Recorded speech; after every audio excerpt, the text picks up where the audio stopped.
making history. Absolutely phenomenal. And Ace is the champion of the Intel Extreme Masters World Finals. Storm still not quite done. MC is going to take this fight, though. 3 seconds left. Last 2 rounds of match, it's got to start it well for ESC. And this is a massive move for Zez, but he's not content with just a Nexus kill. He wants to win. And it's all done. And Charlotte's winning. Unbelievable Rogue with a 4-0 victory over Classic. And they did it again in the grand finals. It's Maru! Give it up for your Intel Extreme Masters World Champion!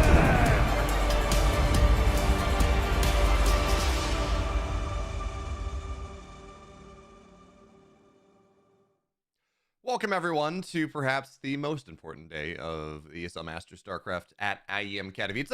I know the finals are important, steadfast, but today is the day when we learn who's going to start that journey into the finals, who is going to move out of the group stage into the playoffs. Now, this series right now does not have those implications because here Marine is sitting at 4-0. He's locked in, not highly likely. He is going to be in first place. On the other side, we have Trigger, who also cannot qualify into the playoffs, but as he talked about in his interview yesterday, steadfast, as we're going to get into things very quickly, as he talked about in his interview yesterday after beating Spirit, he is here to provide some hope that Protoss players can beat Terrans.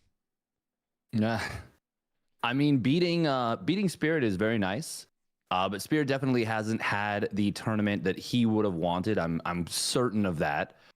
But if he were to beat Hero Marine, that would certainly be a statement and a little bit of hope for the Protoss players out there. Now, we do, of course, have to mention that the stakes for a match like this are, well, they are just much lower. Because, yeah, these players have pretty much already settled in, but there's still some money on the line. Trigger could move up or down a couple spots, which is a fair bit more money on the line. And we're going to see what happens. That we will. So, friends, we're ready to get into game number 1 of this series. We're going to see what happens. It's Trigger, it's Hero Marine. It's game 1. And in the upper left, in the red, he's playing for Basilisk Gaming. He did take Spirit down yesterday. He's the hope against PvT, at least according to that interview. It's Trigger.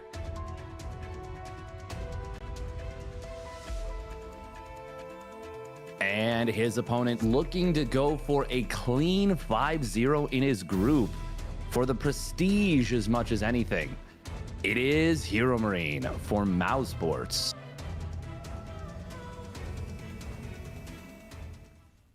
And you know, steadfast, I know we've been talking about this all weekend, but when you and I took a look at the groups, right, when they came out and afterwards on Real Talk Strategy, there were a couple groups we said, okay, I can see a 5-0 here. I can see Cyril 5-0ing his group. That would not be too surprising. In fact, the bigger question is, does Cyril lose a map on his route to 5-0ing his group? It's kind of, I think, the general consensus there. I didn't have, and again, we're getting ahead of ourselves. Trigger can win, Hero Marine can lose. That is very true. But I didn't have Hero Marine on the final day of this group in position, even on that side. I didn't even have him in position to top, or not topping his group. I didn't even have him in a position to go 5-0. As the probe and the STV, they trade their lives, but Trigger gets it first. Clearly the hero probe. Yeah, that's pretty cute. I think that's something you're okay with is Hero Marine, but that is a pretty cool play. Now, something interesting about that is that actually didn't scout the barracks, so he doesn't know that there's no proxy. And he might drop something like a very early shield battery. He did go for this early zealot, so Trigger not entirely sure what's going on here. But we'll see the timing of that Reaper, and actually gets a nice little swipe right there. Oh, and another one, actually. Hero Marine's going to have to be a little bit careful. He's somewhat corralled. Okay, will get himself out of here. But yeah, this is a group that oh wow, killing that Reaper is actually a big deal. So that second zealot swipe was kind of huge. No scout now for Hero Marine, and that will be a blind situation. He's not going to know that there's a Twilight Council on the map. That's kind of a big deal. But we do have to mention that, yeah, this is a situation where, you know, Hero Marine doesn't have to have his foot on the gas all the way. He will obviously still play to win. He will do everything he can. But this is for all intents and purposes, kind of a show match right now for these two players. Yeah, it's if I would. Trigger wants to win because he doesn't want to have any shot of getting knocked down to 6th place. Now, granted, that would take him probably losing pretty poorly and spirit beating Solar, which is also going to be very hard. But you know, you don't want to make sure that happens. You want to get the $500 for winning the series. Here, Marine, you're right. He does have his eye on maybe some bigger and better things. But for now, Steadfast, we've got a medevac on the way. We've got 4 Marines. We've got a Cyclone. We got Here Marine. I don't want to say taking a page out of Clem's book because, well, Here Marine does his own thing. He's got his own brand of nonsense. But this is very much something that Clem's been doing, right? This early Cyclone Marine drop, this kind of kitchen sink. I'm going to run everything I can across the map. But, well, as I say that, we got tanks on the way. Marines are being rallied across here. Here Marine wants to get something done. Yeah, he's certainly going to try. Trigger, on his part, is going for a build we don't see that often on this map pool just because it's not a great map pool for it. You can still go for it. It's going to be a 4-gate blink play. Now, there's only 3 stalkers here, only 2 in the main base. No shield battery either. Trigger is a player that likes to skip shield battery. No break on the Cyclone's lock-on. Good pickup from here, Marine. No player technically loses anything, but the Terran units are repairable and healable, whereas Trigger's units, yes, they will regenerate shields. However, that hull damage is permanent. However, here Marine's got to be very careful. He did spot the 2 additional gateways, and that should let him know exactly what's going on. He's seen every gateway. So he's got a good wall at the natural. He's got a siege tank well set up as well, and second siege tank about to pop out. This is still such a dangerous push. Oh, that would... Oh, almost gets the medevac. That would have been huge, actually. Is it almost worth it there to go and send your very low stalker that's likely to die anyways and to go knock that Cyclone down before it gets repaired? Probably not. Or you want the critical mass of stalkers, but oh, Raven. I don't think. Maybe. It's hard to tell. I like that he keeps it alive instead. Does blink forward, grabs the medevac, will spread out these stalkers, but maybe wasn't anticipating that second tank in the main base. Last shot is big from that tank. There is the War Prism micro for second blink. We are going to see that Cyclone did contribute a fair bit to pushing this back here, so maybe killing that earlier would have been nice. But there's still some danger here. Now, all the tanks are still alive. They are in a good position, but they can't lock down the entire main base just yet. So Trigger is going to be able to wait for his next blink before he goes in. Actually, even using the War Prism to draw the Cyclone's fire. That was cute. That it was. Use the War Prism to draw the Cyclone's fire. Use a Zealot, drop that on top to draw the tank fire. But now we're going to have to run away once again. Too many Marines are here. And it's funny. You talk about this being, oh, maybe something we don't see all that often on this map because, well, it's not the best map for it. The main ramp is not nearly as large as others. We know that Trigger, at least I don't know that we know. Trigger takes a lot of cues out of MaxPax. He really studies him. He models a lot of his play off of how MaxPax chooses to play StarCraft. And Steadfast, I know we say, yeah, this is maybe not the best map for 4-gate blink. Absolutely, I'm with you there. But if there's one player that we'd say, you know, he's probably going to 4-gate blink regardless, his name is MaxPax. So Trigger, again, taking a page out of that book as he continues to poke in, poke out, look for some damage. The problem is, he has killed a grand total of 4 SCVs, Steadfast, and not a ton of bio either. He's going to try to maybe run in just a little bit more, but the tanks, they're doing a lot of damage. Eventually, this first tank seems like it's going to fall down. There's no repair on it, but that is a ton of damage on these stalkers. And again, the problem continues. Trigger has these stalkers that he has not gotten a ton of work done with. They've taken a lot of damage. He's lost a significant amount of them, and Stim is just about done. Combat shields are just about done. +1 is just about done. We're going to see concussive shells eventually after this. This army that Here Marine has made has not really been slowed down, and his economy hasn't been slowed down either.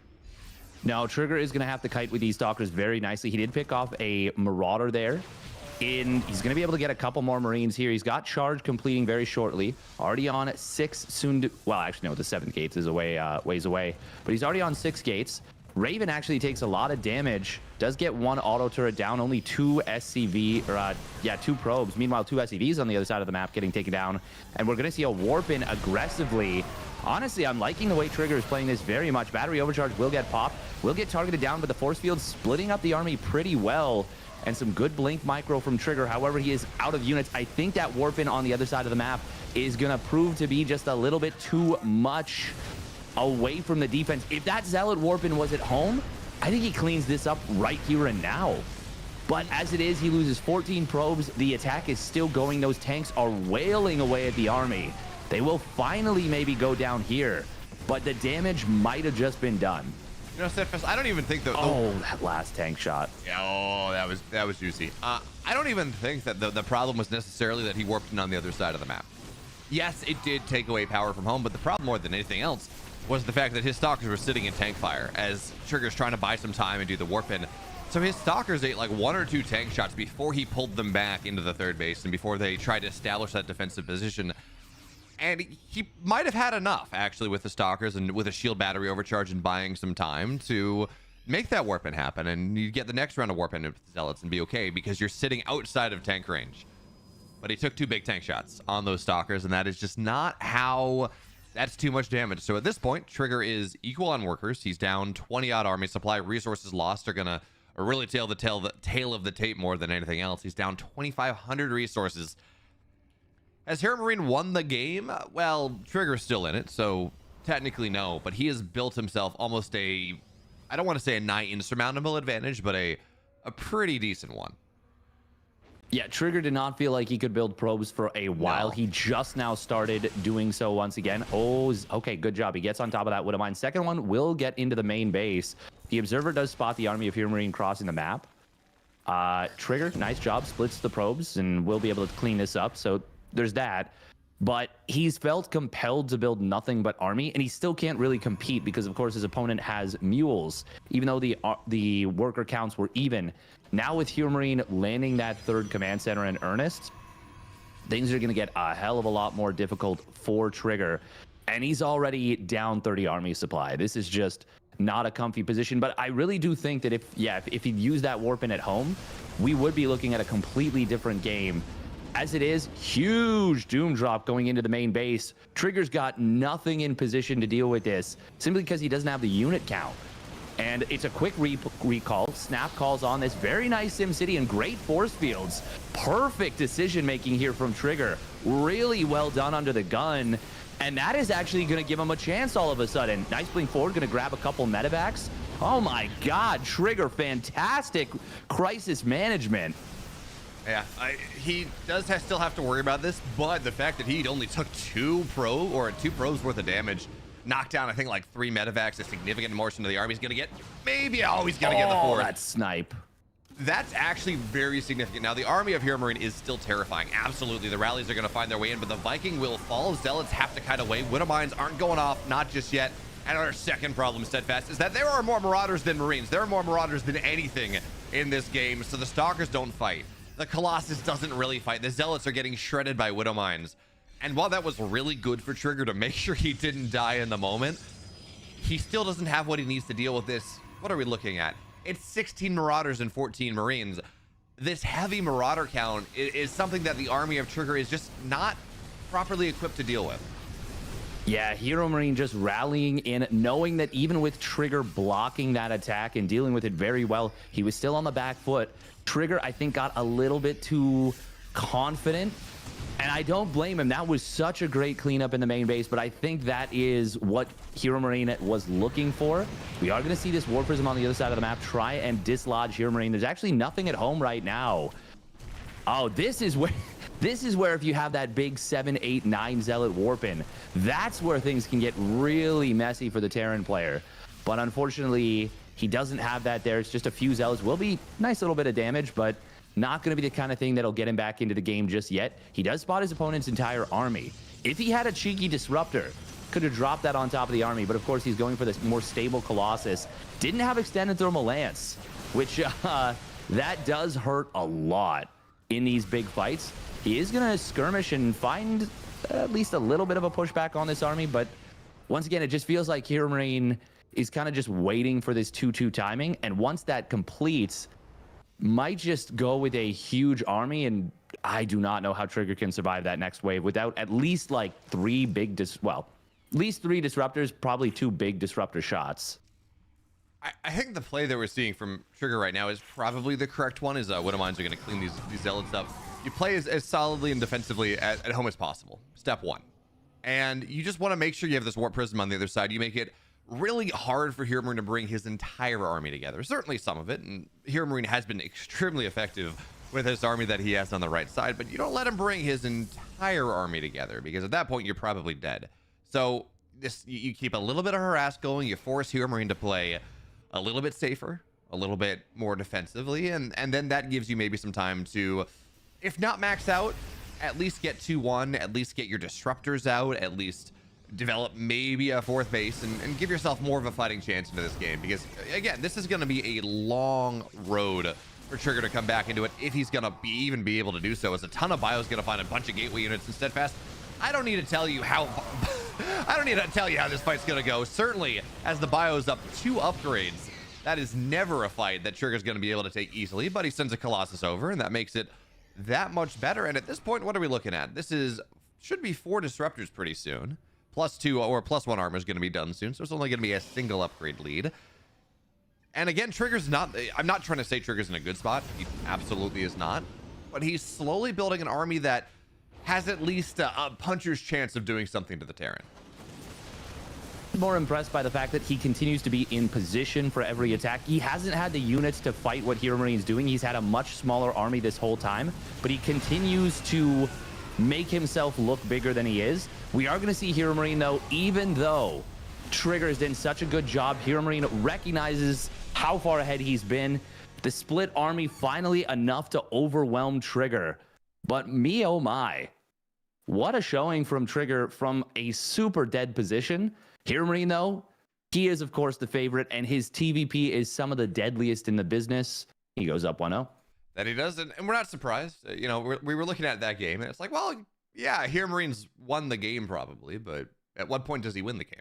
And Trigger was doing what he could to try to find his way back into it and give himself the best possible chance of, you know, look, it wasn't ever going to be a 50% chance after how bad that early game was, but it was going to be maybe a 5% chance, and you're working yourself up to it. And maybe if you're lucky, you can go into a 10%, and maybe you hit a big disruptor shot and you can go further. And in a setup like IEM Katowice, which granted, Hero or Trigger cannot advance anymore. That is very true. He wants to make sure he secures 5th place because that's more money. There's pride on the line. There's $500 on the line. I will never begrudge a player for sticking it in until their opponent forces them to get out, because there are those weird opportunities when you run it out to first base and your opponent throws it over their head and you get a double, right? There are these opportunities always where you can force a mistake and maybe claw your way back into a game. Obviously, it didn't happen this time. We're going to have to see maybe if Trigger's got something special for us ready in game 2, because it's going to be on Hecate. And friends, we're ready to go in. In the upper right, in the blue, he's up 1, playing masterfully in that first game. It's Hero Marine.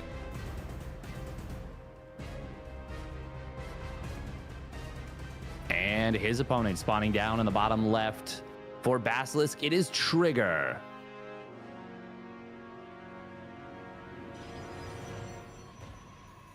And he really did hold on magnificently there.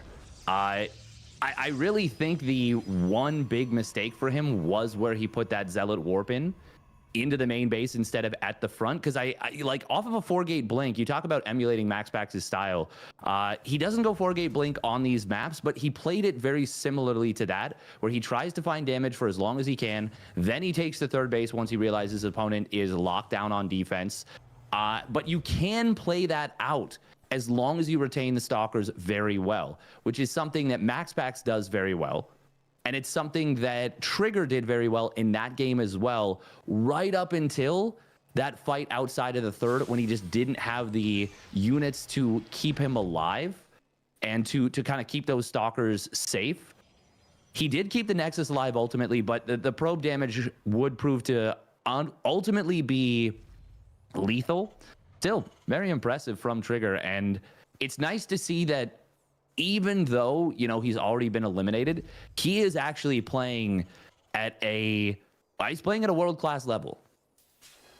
I mean, to qualify to get to Katowice, you have to be able to play at a world-class level. So, it doesn't surprise me, but it is good to see. And you know, again, going back to that last game, I think you're right about the Zealot Warp in, but there was a world where he maybe holds on or buys enough time, even with the Stalkers that he had. But he ate 2 tank shots before he pulled his Stalkers back, and that is a good way to lose a fight. Stalkers are so fragile against a bunch of tanks. So for now, though, Reaper's going to show up on the other side. This is not quite as zany as the Reaper we had in game 1, where you're just trying to convince your opponent that, well, there's nothing there.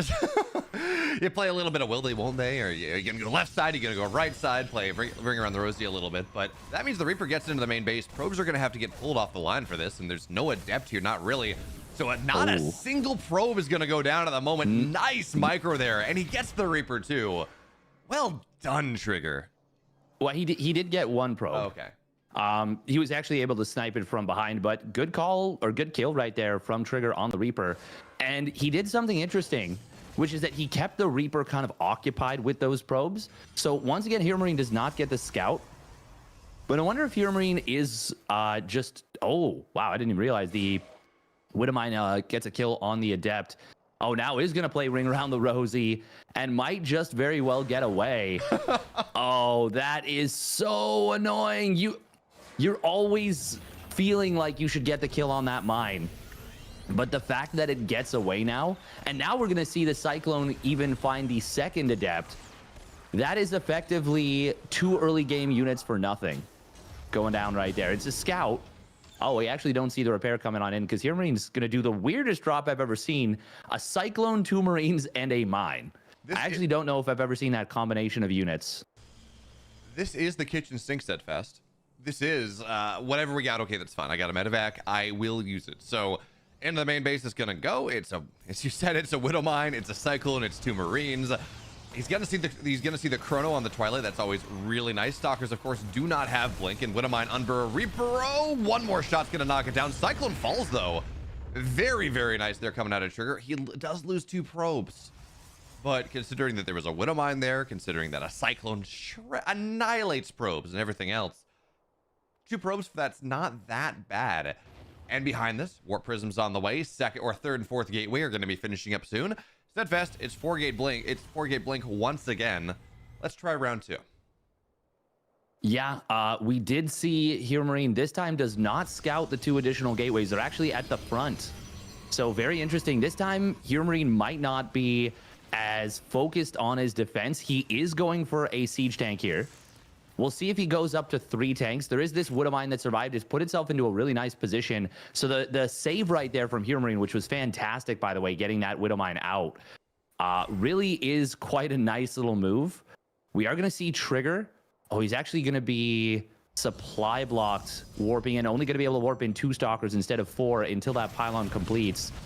We do have more Stalkers at home looking to deal with this Raven. Raven's still able to grab a couple of workers. Hero Marine does have the setup to try and block this from going into the main base. There is that Widowmine in the main. Is there an observer being built here at all? Has there an observer been built? No. That's something that is missing. We do see Stim almost going down, but it will survive. Good job from Hero Marine to push that back, get the very quick repair. Trigger, once again, this is a map where 4-gate blink is not as good as it was on the previous map pool, but there is plays to make because of the size of the main base if you can get in. However, Hero Marine's doing a great job of not letting Trigger get in easily. Yeah, going right up, belly up to the bar on the downside or the bottom side of that natural, saying, oh yeah, you're gonna blink and that's fine, you're gonna take some damage for it. So yeah, Trigger still not able to get the damage that he wants. I wonder if he had 1 more Stalker, because he did lose 2 probes and was able to warp in at least 1 more from that round. He had 1 more Stalker. Does he get Stim? Honestly, I'm a little surprised to not see him commit to and try to just blink around the right side and away and make something happen there. But I guess it's fine. You're worried about the bio that's maybe going to knock you down. So does not get it. Stim is just about done now. And again, we're still in this position as Trigger warps in a bunch of Zealots to try to make something happen here. Charge is only halfway done, Steadfast. This looks like an awkward break attempt, but again, the Zealots don't have charge. You can try to bulldog him on top of the tanks if you want, but there is so much bio here that that's not going to work out particularly well. And without charge, they're not going to do a ton of damage to the mineral line either. Meanwhile, Hero Marine on the other side, the Raven exacting swift vengeance. This is 6 total probes from the Raven. It's really difficult to keep those probes alive against the Raven. You know, you get 2 here, 3 there, 1 there. And it's been two in the main, 2 in the natural, 2 on the other wave. Nice job right there from Trigger. Does snipe down I think that was a Marine. And there's that Zealot drop into the natural. Charge will complete very shortly, but as you said, it's not done yet. And I mean, it's kind of given away the follow-through, but the follow-through isn't that surprising, so I don't really have a problem with that. However, this next attack, I mean, look at the size of this army right here from Hero Marine. 4 siege tanks. Trigger is going to try and commit to the counterattack. I think he needs to give up the third at this point. I think that's... Oh, he's actually going to recall with the army. But yeah, he does need to give up the third. There's no way, absolutely no way he holds this. Those force fields like, come on, it's gonna be okay. I swear I'm gonna be okay. Just don't go past this. And no, Hero Marine understands what he's dealing with right now. The third base is dead, 9 probes are dead, and the Zealots are all dead. Actually, on the other side, not a single one of them still remains. I'm actually not sure how Hero Marine was able to clean that up so nicely. But anyways, that is absolutely the case. Anti-armor missile in about half the army here. And with 1 Colossus steadfast, 1 Colossus is not a defense mount. Not really. Not with the 3 tanks here. That punches through Colossus armor so effectively that, especially with the Vikings on top of it, nothing can really get close. The Artosis pylon is going to mean 2 gateways of the 4, or actually the 6 now, but are going to get depowered. A couple more units are going to get warped in, but the Zealots are going to go down very quickly. No more Colossus on the map.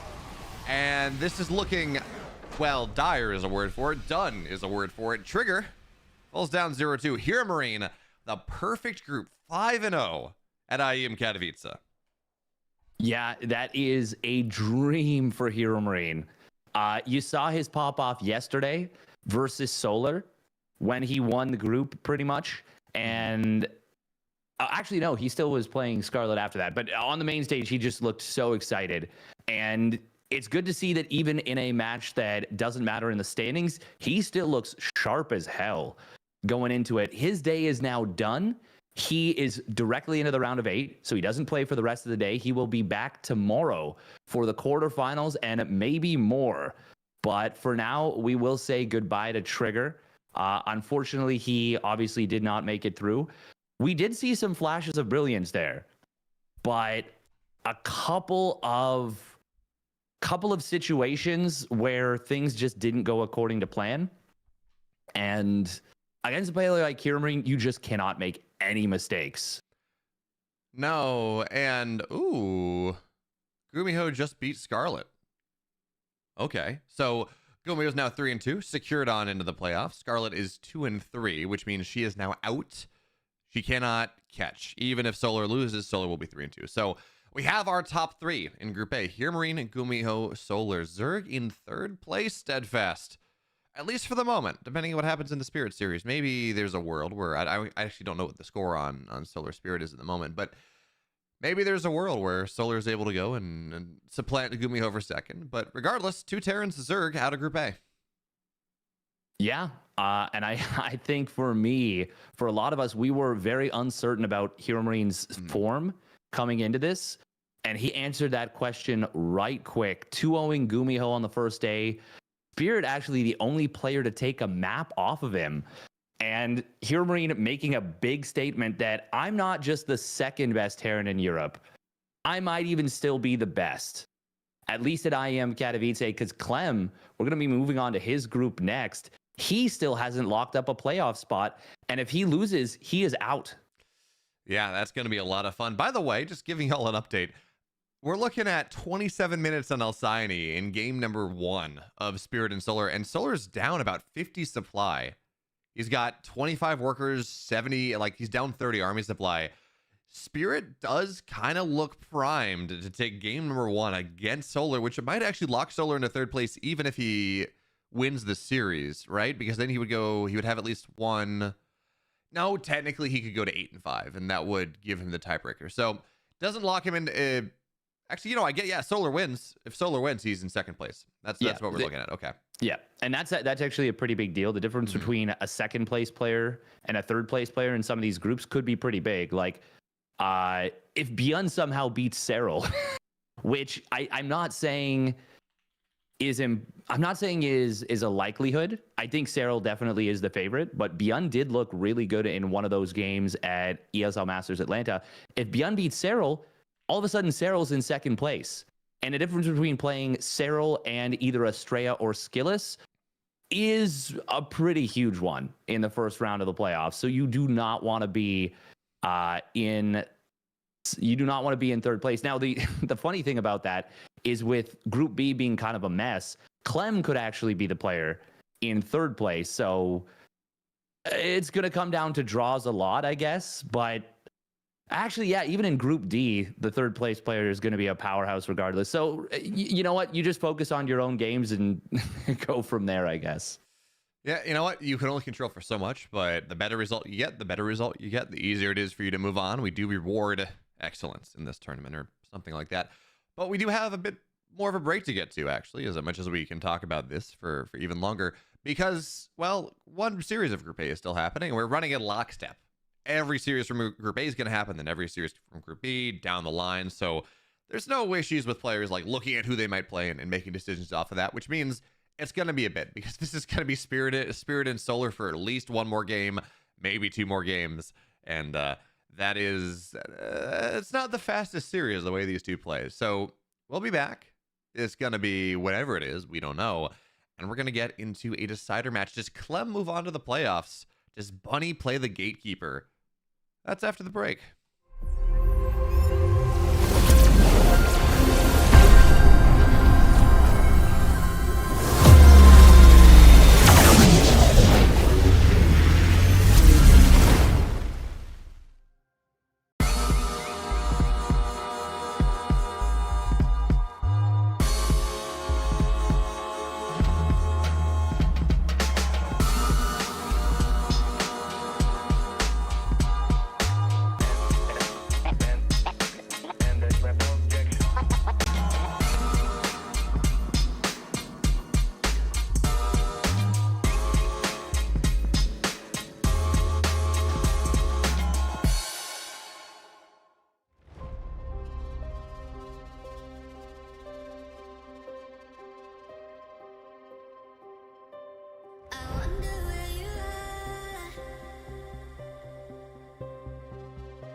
Welcome back, everyone, after a prolonged break. But hey, that's what Spirit and Solo and Radhuset's going to do for you. We have our B stream, or our B group match getting ready for us. It's going to be Clem, it's going to be Bunny and Steadfast. While Trigger and Huramarine did not have the biggest story behind it necessarily, the greatest stakes behind it, this one does. Because Clem, he's on the brink of elimination. He wins this, he moves on, but he loses this. Well, life's not all that happy for him. Well, it's not just that. This is pretty much a cut and dry for both players. Win and you're in, lose and you're out. There are maybe some situations where Bunny wins and could still be eliminated. He lost to Oliveira, right? Wait, what happened with Bunny and Oliveira? Yes, he lost 0-2 to Oliveira. So he could potentially still find himself in a situation where if Oliveira matches his scoreline, he could get eliminated. But as it stands right now, it is very likely that for Clem for sure. If he wins, he's in. But if Oliveira wins and he has a better scoreline than, if Bunny wins, he has a better scoreline than Oliveira, he will win. So if Bunny can win 2-0 and Oliveira wins 2-1, or if Bunny wins 2-1 and Oliveira loses his series versus Shin, who actually does look to really be on, well, he looks to be on last year's IEM Katowice form, which is very reasonable to see happening. The whole thing is basically this is a do or die situation for both players. Clem could complete control of his destiny. Bunny a little bit less, but still a lot of control. Yeah, this matchup, or this group, is not in any way, shape, or form decided. We talked about Oliveira Shin. Very reasonable to see either result coming out of that matchup. That's going to be on the A stream. They just finished their vetoes. We're actually getting ready for our countdown to get into games pretty quickly. This matchup determines who advances. Mostly, as you said, there's a world where Bunny can still win and still not qualify based on how many maps that he wins against Clem if he wins, how many maps that Oliveira wins against Solar or against Shin if he wins. And it gets just a little bit complicated. But Steadfast, as we're getting ready to get into this game, we should also talk about these two players. They have not played each other nearly enough this year. It's 2-2, Bunny 2, Clem 2. They've, just got a little bit of an inkling. But I talk about this every time we talk about Bunny. He has historically been this guy that has been able to punch above his weight in this matchup in particular. Again, taking down Maru when no one could. But Clem, he's shown us some really, really good TVT in this tournament already. Yeah, and for me, it's not just a matter of that. For me, it's a matter of recent form overall.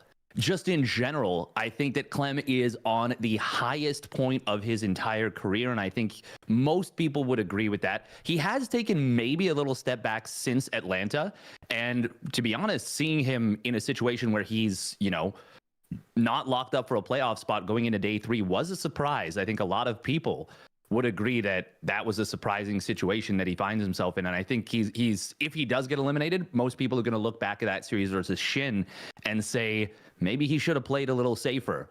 But obviously the past is the past. Things have already happened the way they have. I do think Clem is the favorite going into this, mostly because I think Bunny is not in the best form of his life. And I think Clem is pretty damn close to that best form. Yeah, I'll buy that one, but we move into game 1 in this qualification elimination match in the upper left for Mystery Gaming, looking to do what no one thought he was going to be able to do and move on to the playoffs. His name is Bunny.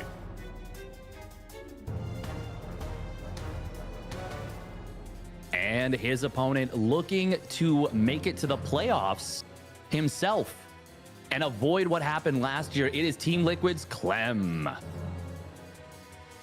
Clem. And Steadfast, I think it's kind of interesting as we take a look at this. As you so adroitly pointed out, these are two players absolutely that can qualify, that are fighting with their tournament lives on the line right now. But it's two very different stories about how they got there. If Clem does not win this game, his IEM Katowice will be a disappointment. He won Atlanta. He was the biggest miscarriage of justice I've ever seen when he was not the MVP at WTL Spring after that, or playoffs MVP after that incredible run. He has been, if not the best player in the world, at least one of the best players, top 3 for the last couple of months. Meanwhile, Bunny, I had him as 5th place in the group, maybe 6th place in the group. I had him very far down in Group B. So to see him fighting with this opportunity to go into qualify as well this is already, I would say, a successful IEM for him, and making playoffs would be far more than I ever expected. Yeah, I think that would be a phenomenal situation for him. I think he'd be over the moon if he were to be able to make the playoffs here. Oh, SCV taking a little deviation. Is this just a hidden thing, or are we gonna see? No, he's not mining with all 3 on gas, so it will be an expansion behind this. Oh, SCV just kind of hiding here. Okay, he's just going to go for the SCV Reaper combo, which I did mention yesterday is not as common as it used to be. But if your opponent does mess up, you can get an opportunity, and Clem is one of the best Reaper micro players in the business. He will be able to take down his opponent's SCV. Okay, he is going to delay this command center a fair bit. Yeah, it's about the best case scenario for Clem. As long as he gets away with this Reaper, this is totally fine for him. And it will be super fast reactor cyclones with this. This was actually a situation where Clem, if that had backfired, could have been very dangerous, because when 2 Reapers come across the map, if Bunny feels confident to do so, those cyclones would have been a ways away from completing. But I like kind of the confidence that a move like that indicates that Clem is feeling. Clem, for me, the biggest question mark is, does he falter? It's not so much, is he capable of winning? I think he is absolutely capable of still winning this tournament 100%. It's, does he get in his own head? Does he stumble and maybe let the past get to him? And what's interesting as well is we take a look at these different openings, right? We have Bunny, Clem. Bunny goes for much quicker reactor cyclones up, but it delays his starport. As Clem, did he see what was in the main base? Did that Reaper? It saw nothing whatsoever, just the supply depot. But we saw Clem go, or Clem goes for the quicker reactor, getting those quicker reactor cyclones as quick as possible. Bunny goes for single cyclone, gets that reactor much later, but it's a much quicker starport. And both these are very valid, but it is interesting to see how the players are choosing to play into things. That being said, Clem is sitting here. He's got double the cyclones. They're running across the map right now. Bunny's not onto the other side of the map, but his cyclones are in the medevac. If Clem can find what he wants right now, if he can get a lock on these medevacs, he can make life extremely uncomfortable for Bunny. This feels almost like an ambush from Bunny, like he's hiding the cyclones here. Okay, he does try and do so. Will save that cyclone. Beautiful micro from Bunny. Gets 2 for 0. That is a dream scenario for the Terran, and it was a masterful bait right there from Bunny. Clem does get into the main base, and he's still, oh my god, no way. That gets run down, right? Yeah, okay. I was like, if he actually gets away with that, that would have been the most criminal act you can pull off in a game of StarCraft, a literal bank heist. But Bunny, what a cool move, hiding those 2 cyclones in the medevac, baiting Clem in a little bit. That was a 700 IQ move, and that's the kind of thing that you need to do in order to win at this level of StarCraft II. I'm looking at this like, oh, I'm a little worried Clem gets the lock on, but nah, he showed me he's a much smarter man. Bunny knew exactly what he was doing. That was all part of his plan. Mm-hmm. Absolutely. So Clem gets like another SCV, and he does maintain this economic lead, but Bunny's third base is much faster than what Clem has. Not on the low ground, he's not being that greedy, but he should be able to go and develop at least 1 or maybe 1 SCV of that differential just by having his third base just a tiny bit faster.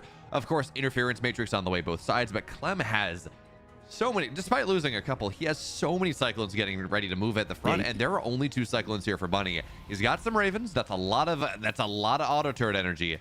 But even then, if you force that defensively, it means you don't have it offensively later on. That can be a little bit annoying, but Clem doesn't know what's beyond that. The cyclones are going to pull back. There's a tank on the high ground. All of that makes it a little scary for Clem to move in. Meanwhile, on the other side, we got a double cyclone drop coming out of Bunny right now, and it's a single cyclone here for Clem. He's going to look for the good lock on. SCVs have to get pulled into this. Now he's got the lock on the medevac, and the boost is going to be in. 1, 2, 3 more shots. Cyclones are going to try to get on top. Auto turret gets dropped as well. So the cyclone will fall. But this medevac, as low as it is, it continues to try to rally its way around. A couple SCVs are dead. Can we get a lock on? No. Oh my god. You're talking about bank heist and robbery, Steadfast. This one's illegal. Yes. Oh my god. No, now this is what makes it illegal. Oh, Clem with a great interception spot, but doesn't get the find. Wow. Bunny threading the needle with that medevac. That was a really nice move and counter move with that. Bunny anticipating that Clem will be in position. He takes a funkier route and gets around that, gets out of there. Now, I do want to say, Clem is still ahead.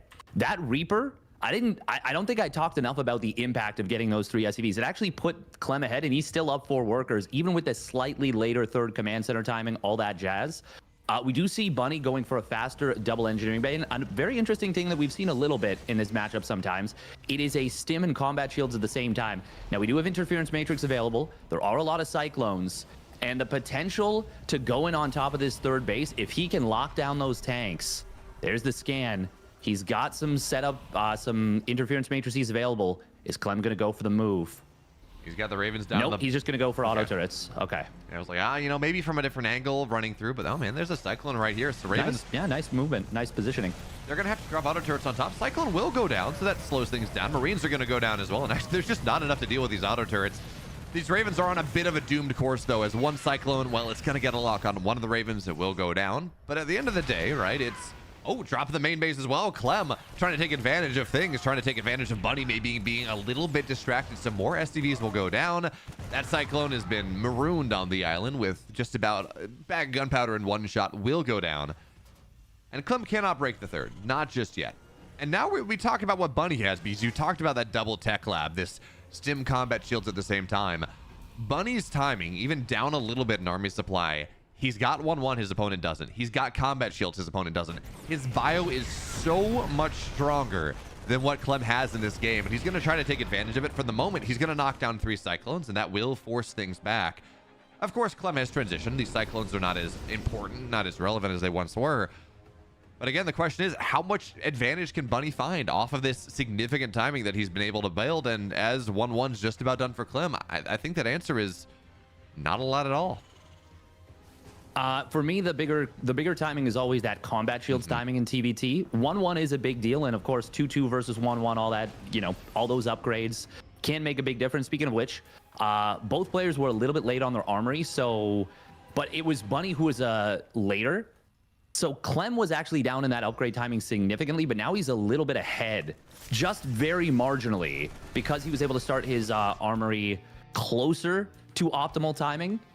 Now, we do see, off of the fact that Clem committed a Cyclone so much harder, his siege tank count is quite a bit lower. He's down 3 siege tanks, and he did lose one of those Ravens. Ooh, these Cyclones. If he can find those medevacs, that would be huge. He's going to get one fully loaded, one second one. Quite a few units inside. That's a straight-up disaster for Bunny, because these Cyclones, they're probably not going to find that much more value normally. Now take a look at the Marine count. There was, for a moment, a 31 Marine lead off the back of that. Yes, the Cyclones get cleaned up, but they're able to trade out much more valuably than they ever should have at this stage in the game.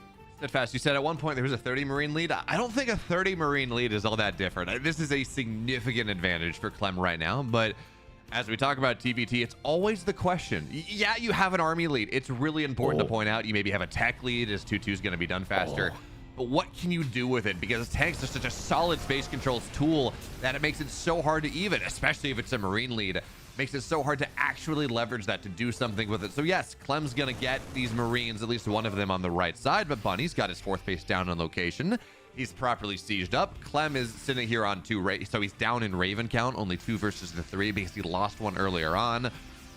We have some Vikings. We have like 1 Viking from, that's not enough to really shoot things out, but we got maybe a couple more Vikings from Bunny as he adds more in.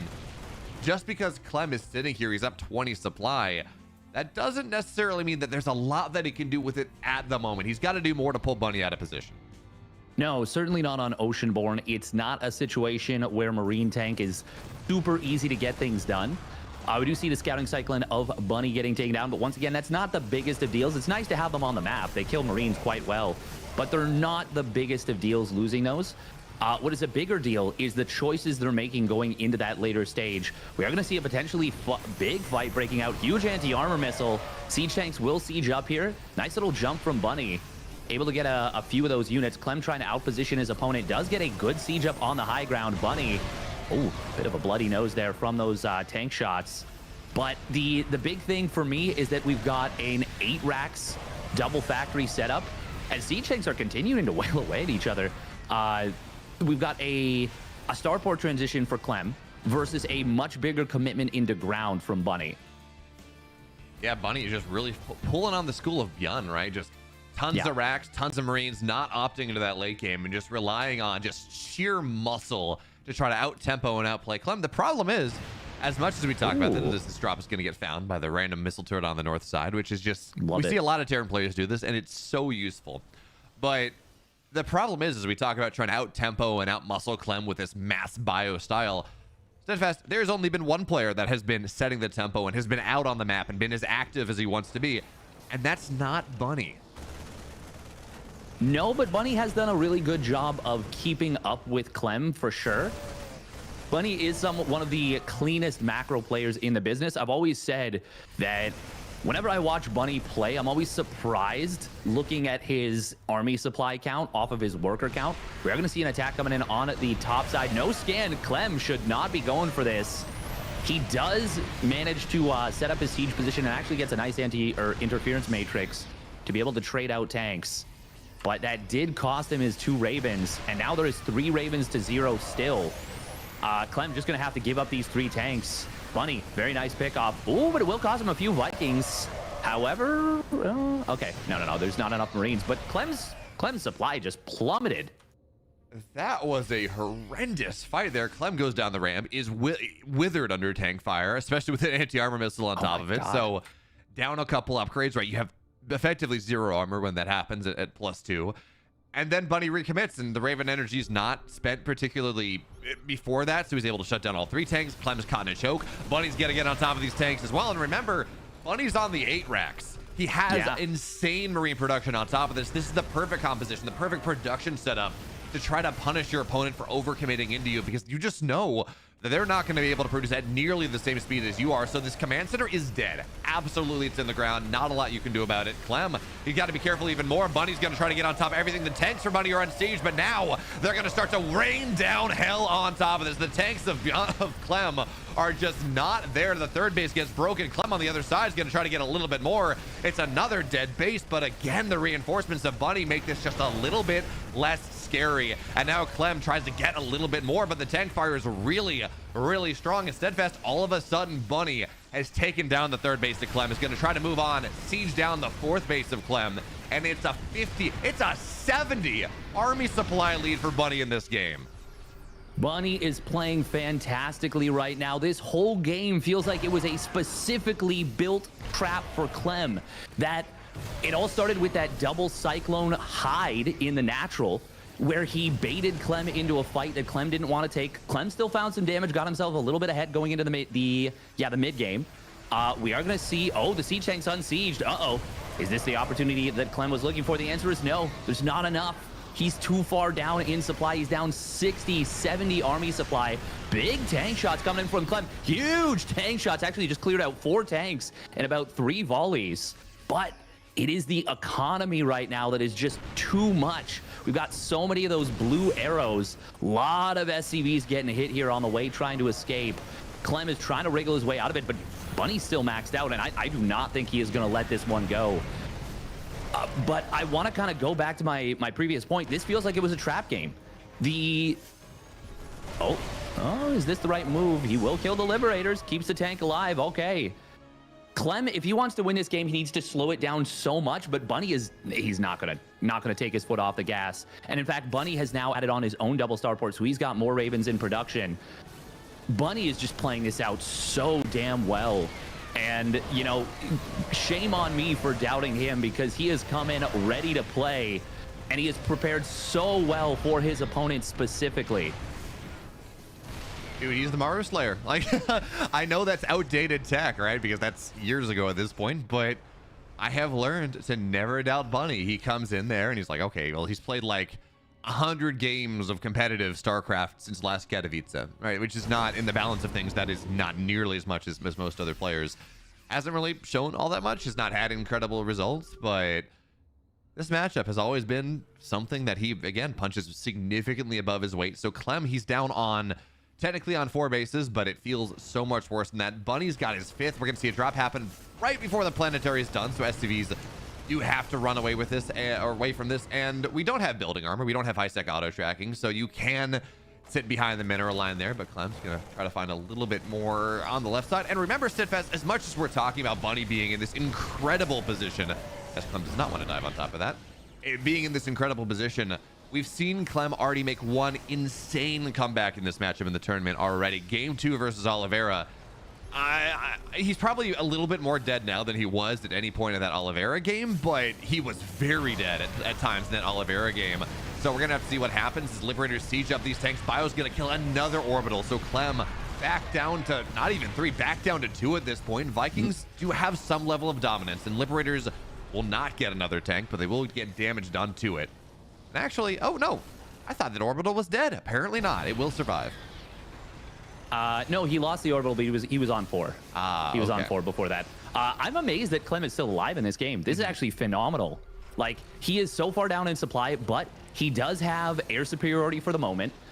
There are 4 Ravens for Bunny. There's still a huge opportunity for him to close this game out, but Clem's not giving it to him.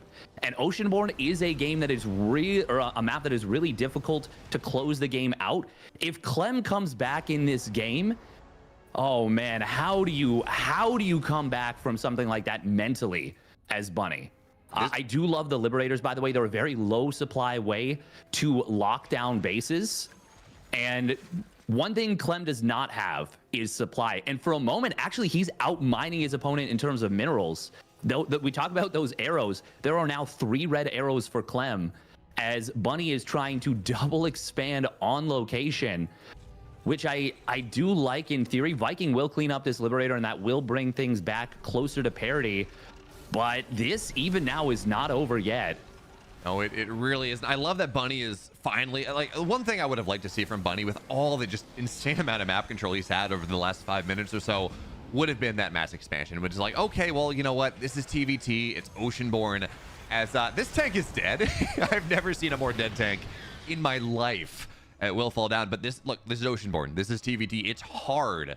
It's so hard to break my opponent. So I'm just going to mass expand everywhere. I'm going to take advantage of that map control. And, you know, quite honestly, that's a little slow for Bunny. That is one of the reasons why Clem has been able to start to claw his way back into this game, because Bunny didn't quite explode the economy the way that we would have liked to see. But now he is. He's taking one of Clem's bases on the bottom side. He's just taking every single base on the map. He's got a big doom drop into the natural here. There's one medevac. It will target a low, or one missile turret will target a low medevac. But even still, Clem's going to get right on top of this. He's going to stim on top. Tanks are not going to siege up in time. They're all going to fall. And this doom drop is a bit more of a doom for Bunny than it is for Clem. At the end of the day, Liberators, 1 or 2 of them will fall, but there's enough damage on the ground. Meanwhile, other side, every single tank is going to get shut down here. You got to be so careful. Clem, though, saves a ton of his Marines and backs away. Liberators are going to siege up on everything. The shutdowns are running out of time, and this tank line is beautiful, absolutely, but it cannot get close. Not with these tanks from Bunny on the Clem on the natural. Not with these Liberators here. Vikings are going to shoot the medevacs from the skies as well. And Bunny's supply falls through the floor all of a sudden. Getting a little bit too far forward, a little bit too big for his britches. Clem keeps this alive, and he doesn't lose all that much. No, he does not. He retains his air superiority by a huge amount. Most of the Ravens fell.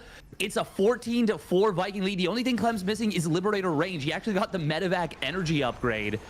But, oh my God, are we actually seeing Clem do a Maru-esque comeback in this game? It hasn't happened yet, but this is getting alarmingly close. And I actually think I might put Clem in the lead if he can just secure this base, which, with what he's got, he may be able to do. However, we do see 5 Vikings at a time here for Bunny. He needs to not lose Vikings during all this. Clem may want to start repairing up these Vikings. He's super broke, and the economy of Bunny has finally started to kick in off these new bases. Good job. Can he save that one tank? Oh, it does get away. Just getting out of those that liberation zone. Bunny did lose 5 SCVs during all this, but like I said, he's secured these bases, not really mining from them yet, but he's still up 20 workers. Clem, I cannot believe that he is even still in this game right now. That is amazing to me. Fest, we do have to talk. You talk about building 7 Vikings at a time. That's really important. Air superiority is one of the things that is keeping Clem in this game. Other thing, Bunny, with all this money that he's been able to build, he's on double armory. He's got +1 flyer attack done. He's got +1 armor just about done. +2 attack on the way. He's developing this idea that even if his Viking count is a little bit lower, it's not even lower anymore, right? It's 15 to 14. Even if it was, the upgrades on his Vikings were going to be so much better that it would not matter nearly to the same extreme. So Clem does have that right side base now. He's been able to secure that one, but he still has to stay at home. He's not maxed out yet. It feels a little bit awkward, but his army supply is actually really good. And as he postures here in the middle, if he can take a good fight, if he can find some opportunity to shut some of these tanks down, which is hard because, right, it's 16 tanks from Bunny. If he can find some way to get that fight, it is absolutely, you're right, it is still doable. But I'm with you, Steadfast. These Vikings, they're also orange. They're also yellow. They need a repair. Yes, and Bunny does not, or Clem does not know that Bunny has gone so hard into the Vikings. He is trying to rebuild his own Vikings right now. He is not repaired, though. Right now, Clem, if they have a big fight, his Liberators need to be massive contributors to that fight because the air has been taken. The air superiority has been taken by Bunny now. Great job from him to not lose sight of the overall picture in this matchup. With him being unable to close the game out, it would have been really easy for him to just completely lose track of the focus in his game. But he has not done so. We are going to see him sieging up on the right side. Clem, oh, he cannot take this fight right here. Anti-armor missile is going to be huge. This should be a super one-sided fight in favor of Bunny. Clem will disengage with the Vikings. He is going to counterattack with a bunch of Marines, which I actually love because there's really nothing at home. That's going to dislodge the whole position. Bunny could have set up for a potential checkmate right there, but Clem drives his opponent back with the counterattack of Marines. Such a great maneuver. Bunch of Marines pop out at the perfect timing here for Bunny, and that should clean this up, but Clem able to buy himself space. That he is. And remember, when we talk about this late game setup, Marines are not the most relevant resource. Yes, they are useful, and we saw Bunny building more, but in comparison to tanks and Liberators and Vikings and tanks and Liberators and Vikings and Ravens, they're almost a throwaway unit at this point. It's not uncommon, especially if we're seeing this Bunny who's on, what is he, any more than 8 racks? No, he's still on 8 racks. This Bunny player who has... he wouldn't go more than 8 racks here. Yeah, he can build 16 Marines at a time or 15 Marines at a time, something like that, right? At that point, they are kind of throwaway units when you got some minerals to spend. And Clem, realistically, as nice as that was, that dislodge was incredibly important. You pointed it out. He doesn't really have the money to spend on throwing away a bunch of Marines and medevacs, not easily, but he will take the right side base. But the bigger problem, even as we talk about everything else, there's 3-2 on the way for these Vikings. This air lead that Bunny has is becoming more and more insurmountable as this game goes on. Yeah, and a nice couple of interference matrices right here for Bunny, going to allow him to shut down this base. It has mostly mined out, but there's still about 1,000 gas there. Gas, of course, an incredibly crucial resource in TVT. Bunny, a little bit of a disjointed retreat, and actually, is this the situation Clem's looking for? If he can get on top of those Vikings with the Marines, that could be a big opportunity for him, but there are tanks behind this for Bunny, and the Viking... Well, what is the Viking count coming out of this? Clem actually is up 10 Vikings now. That was the fight for Clem. Oh my goodness, despite being down in upgrades and pretty close in Viking count, down in, I think, aggregate HP, Bunny kind of gets caught right there, and once again losing a big advantage. He's still so far ahead in economy in this game, but he's been unable to close it out, and now we actually see a mineral income lead again for Clem. Bunny has so much gas, and so much gas mining. Oh, these tanks, though, they are on siege. Clem is going to get jumped a little bit here, but he spots it. Marine's going to get in on top of this. We will see the SUVs getting pulled. Clem is in a bit of a potentially checkmated move. Can he get back in position? Bunny, huge anti-armor missile, but there's too many Vikings for Clem. He's going to win in the air. This game is still so close, but I think actually this went way better for Clem. Bunny, what happened? Clem rips the air superiority out of Bunny's fingers. He's just been building more Vikings. Bunny thought the upgrades were going to be enough, and now, I mean, it's 16 Vikings to 10 here. You can, he's not going to land the Vikings on the tanks. That's not worth doing. But you're at the point almost where you can start to build Liberators. It's not quite there, not just yet, because the Viking, the production coming out of Bunny is a big deal. But Clem gets that right side base up. He holds the high ground now, which means more tanks are going to go down. He's got the vision there. Bunny has to give away this north side base. And as we take a look at our economy just a little bit, you don't want to lose these Vikings to Marines, but as we look at our economy, Clem is slowly matching Bunny. And yeah, you talk about mule hammers and things, but we look at the actual footprint on the map. Bunny has Clem's bottom side base, so he's up 2 bases still, but there were times when he was up 4. So Clem slowly redeveloping that economy, slowly redeveloping that position. But we also take a look at the supply and say, well, actually, Bunny's up 40 supply. He's up double the workers here. He's got up 20 army supply. Clem continues to take miraculous fights, but he continues to be in this situation where he cannot make a mistake. No, and he has, it's still a huge lead for Bunny. Bunny still has the opportunity to win this game, very much so, but Clem should have never gotten this far in the game. He should have never been able to do this, but he has been, through sheer force of will, doing this. We do see, though, a huge counterattack on the top side. Bunny gonna shut down the last mining base of Clem. 19 SCVs go down, the orbital falls, and that might be the door being closed on this comeback. We got a gigantic supply lead for Bunny now. It was big before, it's huge now. That base on the bottom side that Bunny took so long ago, almost seemingly feeling like an afterthought, may end up being what is his saving grace in this game. Yeah, but Clem will take the north side base out, and I don't want to be too much on the Clem Hopium train, but his army, well, when I was going to say that, the army supply was actually somewhat comparable. It was within 10. Now it's a 40 army supply lead, but I would like to remind you that at one point, Clem was down to 70 army supplies. So, just saying, Bunny's going to drop on top of these tanks. Right, the Vikings are just barely out of position. A Liberator Siege will not be enough to keep this alive. And in fact, it's just going to be a dead Liberator or 2 on top of that one. Bunny now punishing Clem even more significantly for having the sheer gall to try to siege this base up. So that's going to be 2 more dead tanks. That's going to be more dead Liberators. Bunny now going to try to siege up this planetary on the north side. And that is Clem's last mining base. That is the only bit of income that he has right now. Every other base is mined out to 90% mined out. So the SCVs are going to have to run, but Clem is broke as he's ever going to be. He finally knocks the bottom side base out. But at this point, the damage that base has done is done. Bunny has mined a ton from it. Clem needs to force this into a base trade. And honestly, I think there are just too many bases to properly trade. I mean, if he does knock out both these bases and Bunny takes a bad fight, even now, literally down 100 supply, there is still like a very, very small percentage chance. I don't think it's going to happen. Bunny is going to pull the SCVs. He's going to go the interference matrices, knock everything out. Even if Clem wins in the air, it won't matter at this point. Bunny shuts the door on the comeback and takes a nearly 30-minute game on Oceanborn. Clem is now 1 map away from being eliminated. Bunny now 1 map away from not necessarily making it into the playoffs, but doing everything he could to make it into the playoffs. Yep, and he's very not only happy that he won that game, because I mean, you're sweating after that one. Clem, by the way, was playing at 450 APM that game the entire time, and you know, you don't have keyboard repeat rate shenanigans to take advantage of as a Zerg player or something, building a bunch of units off Larva.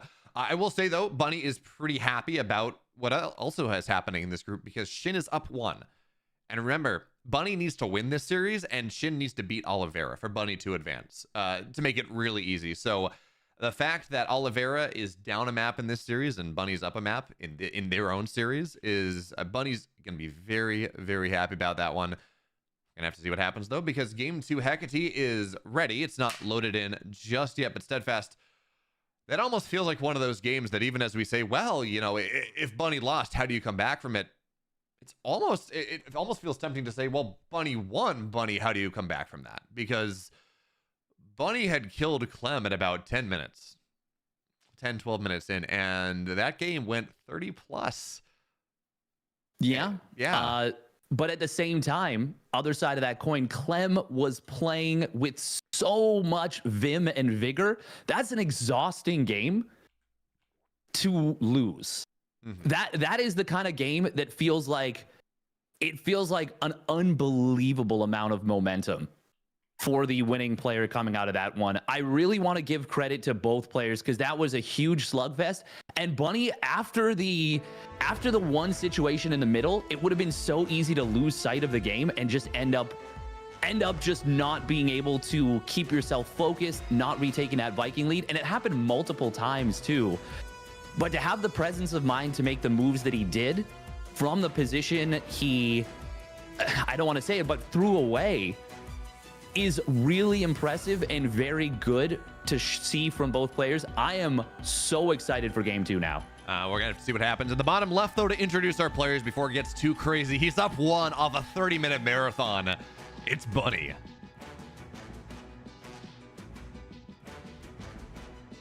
And his opponent spawning up at the top right for Team Liquid. Putting in a Herculean effort, but falling just a little bit short. It is Clem.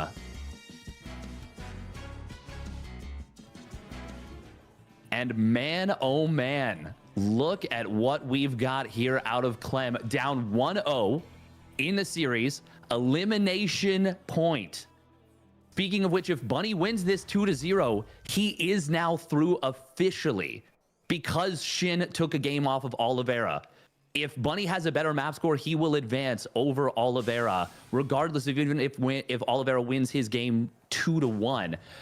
We are looking at a just ballsy, gutsy play from Clem, down 1-0 with his tournament life on the line. This is what champions are made of, going for stuff like this. Will it work out? That is completely undetermined, and it's not an ideal situation. He's going up against a 2-gas opener, but this is the kind of swagger, big Chad energy move that I love to see from a young player like Clem. In fact, there are 2 ways to look at this. You can talk about swagger, Chad energy, playing the way champions are made of. You can also talk about desperation, about feeling a little rough going into things, feeling like, oh, that scout. Oh, he sees it as well. So Bunny now knows exactly what he's dealing with. Sees the Reaper. Well, doesn't quite. This technically could be a one Rax proxy Reaper, but that is not all that common in this matchup. So what does he do? Command center on the high ground. He's not even going to mess with it. He's going to hold this high ground as well as he can. Clem, though, is actually going to get some really good trades on that. Reaper will go down. Seems destined to. Tries to run away. KDA charge is not going to get it. And Clem keeps both Reapers alive.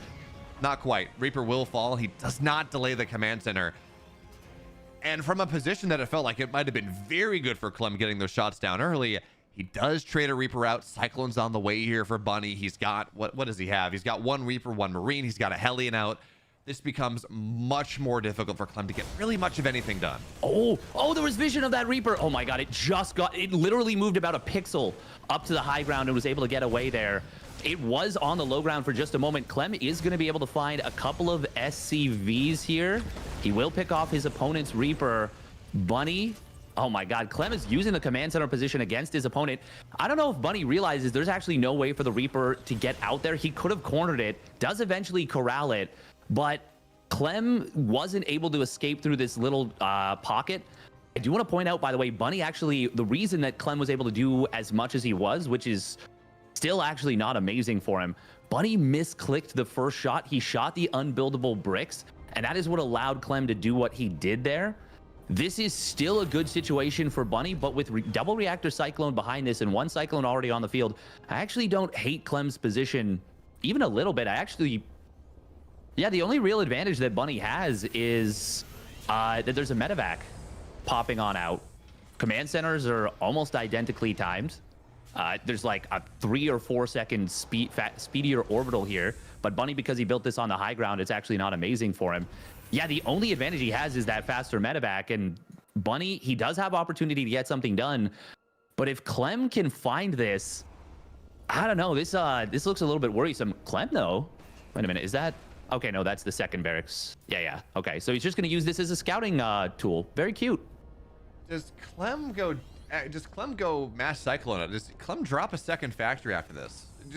I know this seems weird, but there's no add-ons on the barracks. The second barracks is being used as a scouting unit. Again, I know this sounds weird, but anyways, Clem actually going to have the faster boost here. Going to try to lock this down on the ground, and he's going to get the Cyclones off. The boost is done. This is dead. This medevac is on the ground. Clem, what a brilliant play. Bunny left himself exposed, underestimated what Clem could do right there. That's a huge pickoff on the medevac. Good job from Bunny to save the Cyclones. But Clem gets the kill on the medevac, and now it is his playground. He's the one who gets to do what he wants to do with that double Cyclone. Very heads-up play, and that's why you use that barracks. Bunny, just a tiny little misstep with his medevac movement could end up being very costly for him. A tiny bit of a supply block at 54 54. That's the classic Terran supply block. Just it's one that frictionally seems to happen very often. But man, oh man, what a play from Clem. He is playing so on point. I will say Bunny's third command center is a fair bit faster, but Clem is actually up a few workers, just maybe better macro overall, just hitting those SEV timings. And he will have the opportunity to maybe find some damage with these Cyclones.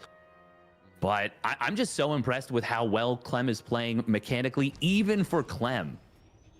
Yeah, that was well done. And, you know, we surfaced the idea of, oh, does maybe Clem go mech mass cyclone or something that we've seen Cure do. That's not happening. He is adding that third barracks in, but he did build just a ton of cyclones here. He's got 9 cyclones on the map to the 5 of his opponent, and there is a tank, absolutely. But we have a couple Ravens. There is interference matrix. You can bomb on top of this. There are some weird fights you can take where it gets really technical, where cyclone shots get tanked on the Ravens, but the Ravens get their get their spells off, and it gets a little awkward. Bunny, though, does have an opportunity to go to mitigate some of this worker lead that Clem's been able to build for himself. Auto turrets in the natural. What this also maybe means is that it means that the Ravens are on Clem's side of the map, which means Clem might have an opportunity to try to dive in. It's not going to happen, though. He's not going to try. And he loses 9 SCVs from these Ravens. Any bit of economic advantage that he had, well, Steadfast, it's just not there anymore. No, that's a lot of SCVs going down right there. Bunny now taking a 4-worker lead, but you did make an important point, which is that these Ravens will not have energy. And Clem, he is going to be able to land his third command center more quickly. Bunny still hasn't taken it yet, and he doesn't necessarily feel like he can. He might be going for it just now, but with Cyclones on the field, they kill buildings quite quickly, even without that old version of them. If you have 8-9 Cyclones, you can lose a third command center very quickly. So that's why Bunny is not moving out here. And with Clem in position, we actually are going to see Bunny sneak up on these Cyclones. Does get a good shot. Clem will get away, though. All right, bit of an update as well. When we talk about what this season... I'm just going to lose a Cyclone, unfortunately. When we talk about what this game means, Shin just 2-0'd Oliveira. So at this point, Bunny wins, he's through. Clem wins, he's through. It became all of a sudden extremely simple about what this game means, what this series means. But double drop going on the right side. Clem dropping Cyclones in the natural with auto turrets as well, trying to get as much damage as he took earlier on. And again, Bunny was positioned to go take that third base, wanted to make sure that that went down, but it's 12 dead SCVs. And with the auto turrets here, the Marines are just not enough at the moment, so Clem's gonna get maybe even a little bit more. But now that drop's forced away, Steadfast, we gotta look on the other side of the map, because here comes Bunny's rejoinder. There's a tank sieged up in the main base already, but it does not cover anything. It covers portions of the base, sure, but not where Bunny's assumedly going to drop back in. So Cyclones are going to get found out by Clem. He's going to knock those down, but drop on the other side. 2 tanks are here. Clem has to get on top of things. 8 SCVs are going to fall down. The tank will fall, though, and it's 13 dead SCVs for the cost of 2 medevacs, 2 tanks, a couple Marines. And what can Clem find now? He's up 15 army supply. He's up despite that 13 workers going down. He's up 9 workers. He's got this posture on the map. But can he break Bunny? That's the really important question. Oh, nice interception on this medevac. Man, Clem does so many little things so well. Now, it is worth noting that all the Ravens have been kept alive. So there's still more Ravens here for Bunny. More single Raven, I should say, just 1 extra. Nice little find from Bunny. Finds Clem unable to escape, but a cute little ambush with the tanks on the high ground from Clem. Bunny gets a bunch of big tank shots here. Clem is ahead in this game by the workers with the tempo, but it is still a situation where this game is it could so easily go either way. Yeah. Clem? Okay, no, I was gonna say that's out of range, right? And it will be. Cute little siege up. Nice scan from Bunny. Finds the double medevac drop, or triple medevac drop moving out. I like that Clem just drops out of vision though. Oh, he might have baited Bunny a little bit out of position. Double or triple interference matrix could be big here. Clem, though, checking for the Marines. Very nice attention to detail here from Clem. The micro decision making, very smart. There we go. He is going to pull the trigger. Nice siege up on the low ground. Bunny does have 2 more tanks sieging on up.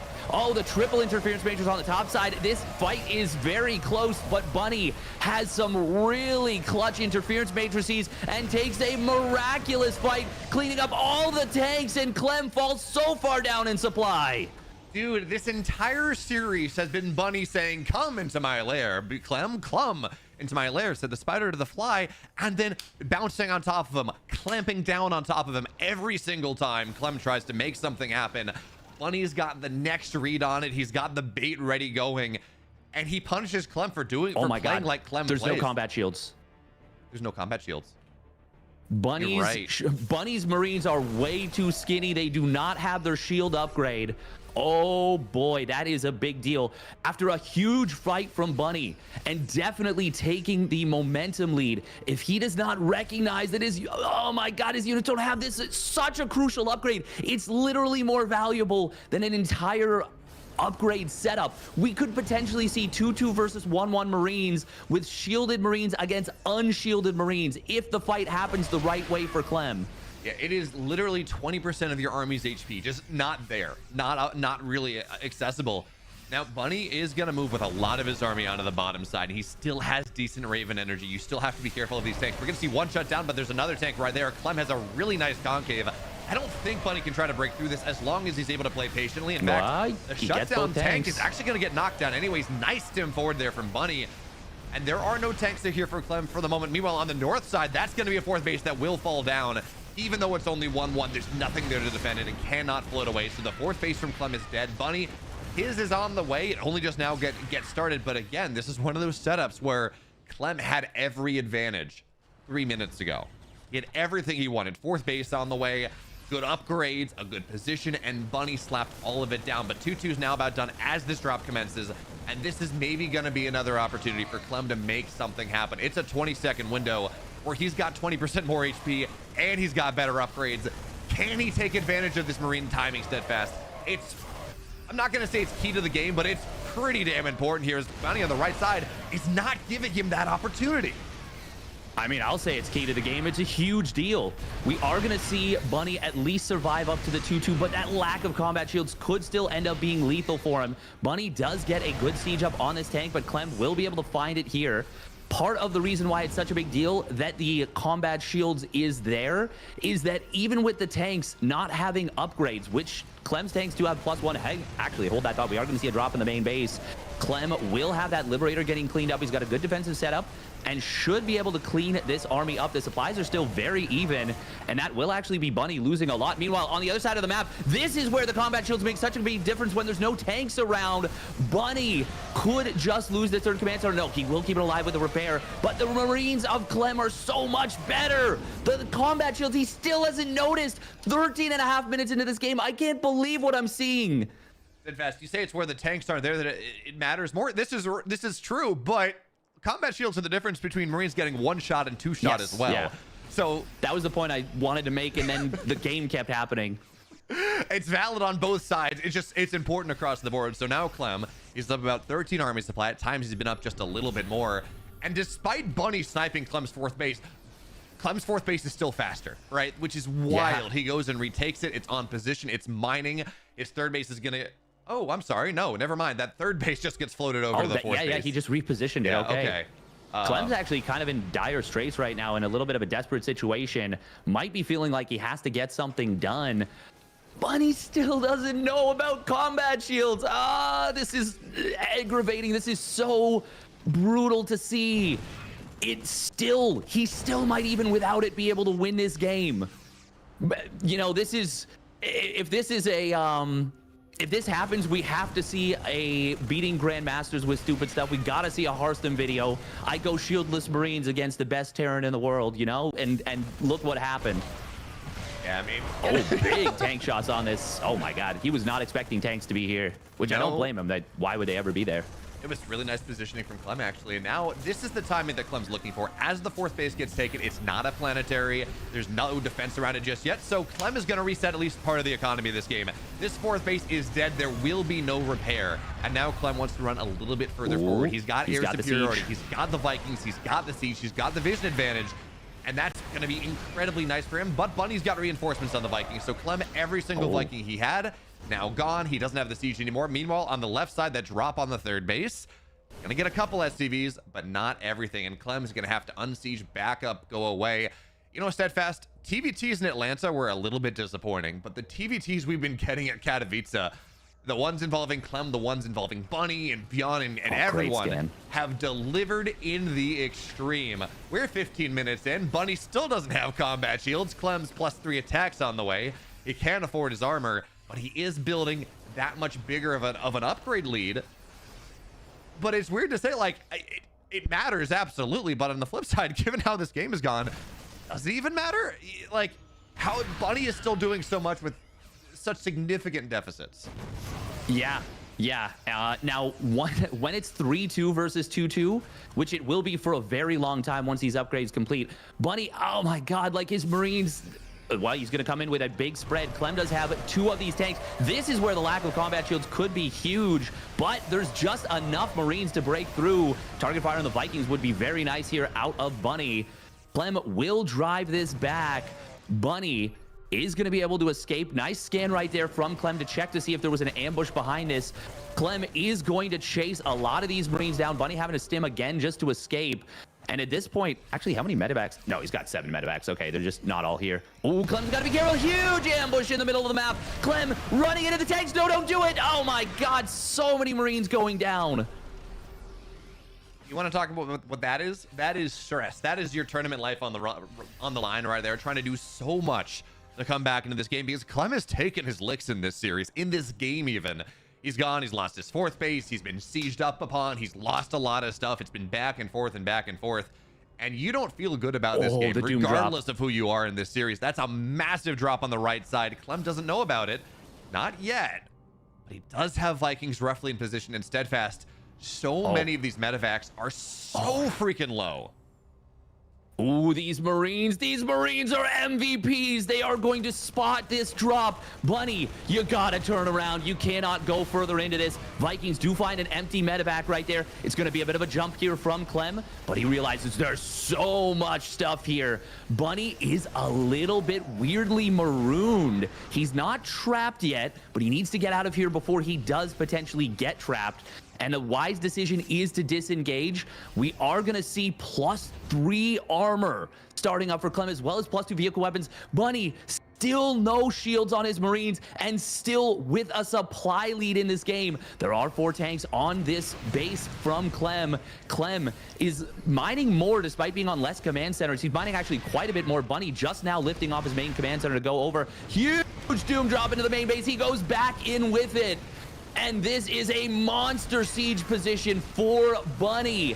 He is so close to punching his ticket into the next round, into the playoffs, but Clem does have a lot of supply and will try and get back into the main base. Yeah, the other way to look at this is a one-way trip. This is a one-way trip from Bunny. All of his medevacs are dead, but that's a ton of production that just got shut down. Oh, the tanks in the middle of the map gonna get some huge shots on this army of Bunny. Yeah, Bunny's going to try to move down the ramp. Lands the Vikings as well here, Steadfast. So all the tanks are going to go down. Clem still maintains that supply lead, though.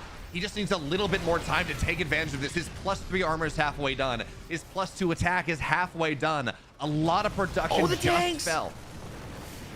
He's gonna grab 2 tanks in the middle map is Clem. Clem is now up 25 army supply. He's up combat shields at 19 minutes and 10 seconds. He's gonna have a 2 upgrade lead pretty soon. This army is very much trapped for Bunny, but it is still actually wailing away at the production. Even killing this tech lab to build siege tanks would be nice. Gets a barracks as well. Liberator will eventually clean this up. Clem is focused on not losing too much. He actually is taking damage on his SCV line right now. This is a very nice little setup from Bunny, and Bunny is going to make moves. I do like this siege from Clem. Will find this tank and will allow him to start mining once again before the Liberator is out. But Bunny has a big army on the bottom side. Clem will complete that +3. The Marines of Clem are so much better, but Bunny is still making plays happen. Oh, that was a very ambitious stim right there. That was a bit of a bait there as well. It's like, yeah, clearly go do this, and not going to work out. But Bunny tries to stim on top on the bottom side as well, and Clem's just got to give this position up. The orbital SCVs are going to get pulled into this, but that's not a meat grinder you want to commit to. Orbital stays alive, but Clem, you got to lift this thing. It's just going to go down. Lift the orbital, Clem. He's just going to pull the SCVs. Clem's going to jump the army. He's going to find every single tank. Every single thing goes down here. Bunny, he had the siege position up, but now we're finally seeing those upgrades really come to fruition. +2 on the tanks, 3-3 on the bio, and the lack of the combat shields and somehow Clem keeps that third base alive. It got down to like 5 HP steadfast. Great little siege up coming in here from Clem. He will jump his opponent's tanks, tries to drop on top of him, but realizes the Marines get back in position. Bunny does not have air superiority, which means that Clem can bully around if there's no scans available. Landing the Vikings a little bit strange. Bunny is down 40 army supply right now. He has landed his natural orbital at a 5th base location. Neither player has their main base. Bunny doesn't even have his natural. That is the situation we are in right now. This is a shoestring budget of a game on Hecate. And once again, if Bunny can somehow manage to close this one out, he will advance to the playoffs. If Clem is able to force a game 3, he will have the opportunity. 3-3 starts up and still no combat shields from Bunny. Dude, I am so stressed right now as we're going to see a bunch of Marines go down. They get the tank, but still, no combat shields and everything else. And on the north side as well, yeah, getting the orbital is nice. Honestly, getting these SCVs, maybe even more so. 13 SCVs go down, and that's not something Bunny can easily replace. Double missile turret in the main base says loses a full medevac. You do not get that. One medevac will fall down. The other one kind of marooned by these Marines. Steadfast, I am so stressed out by this game right now. Me too. I cannot imagine what's going through these players' minds. I mean... Oh, Clem's up to 4 orbitals. He managed to sneak out a 4th orbital. That's amazing. That's so many extra scans. That's so good. We saw, But by yes, the way. the stress. Yeah, I mean, it is bad. We saw Kelazhur in a similar crazy late game against Beyond yesterday. The reason he lost at the end was because he ran out of orbitals. He had a planetary, but didn't have a scan. So the fact that Clem... Mules are nice. Mules are very important. Mules allow you to stay in the game a little bit longer, to play maybe a little bit more stubborn as the mule. But it's the scans that matter in this match. The vision to see where your opponent is, to be able to respond to where their tanks are. But somehow this game is, I'm not saying slowing down, but becoming a little bit less hectic. Clem's going to try to get on top of this orbital once again. Liberators are going to siege up. The Marines cannot fight this whatsoever. So Bunny, we talked about taking that north side base from the main. It is dead now. And again, the SCVs are the true bounty here on top of that orbital going down. 14, 15, 17 SCVs will fall. Ooh, and now Clem into great another scan base. from- Bunny out of position here. He thinks he's going to try to bait, but that's not going to work here. Again, remember, these Marines are so freaking strong.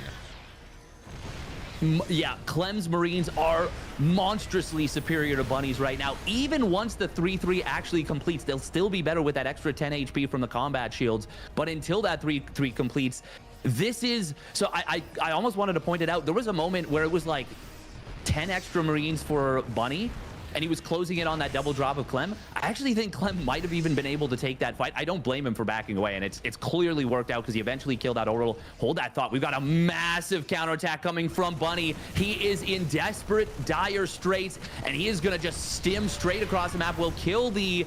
I don't even know what base to call it now, just the base at the 3rd location. Clem does have a siege tank in the main base, actually 2-3 siege tanks in the main.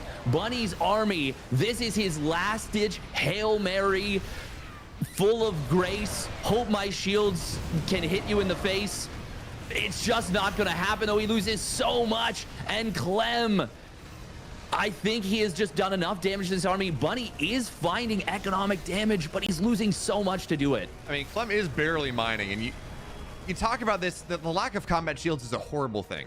But at least Bunny has 3-3 right now, so he does have that going for him a little bit more. And if you get some really good sieges, you can make miracles happen.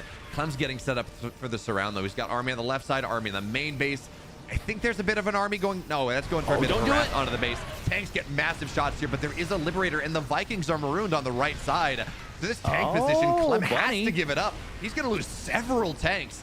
And when we talk about the lack of combat shields, one of the big things is it makes tanks more effective as well. Bunny tries to move on top of this. Vikings are now finally going to try to move away, but the Marines are buffering for them. So Clem will knock some of these Vikings down, but he loses the majority of his own. Left side, though, this is the last bit of economy that Bunny has, and it will get knocked down. The SCVs will fall. The orbital is dead. Bunny, you talked about this being his last army. That has never been more true than it is right now. And my kingdom, combat shields, my kingdom for combat shields. Bunny does never gets it. Clem brings it back, and we move to game 3. One of the craziest games of IEM. Unbelievable. This series is tooth and nail. Both players at multiple times in both games were down like 30, 40, 50 army supply. And I legitimately felt like there was times even with that where they were ahead. But in this game number 2, it is going to be Clem that closes it out. Man, we are just getting absolutely treated. You do not have higher stakes matches than this before grand finals go like this very often, and I'm just along for the ride, dude.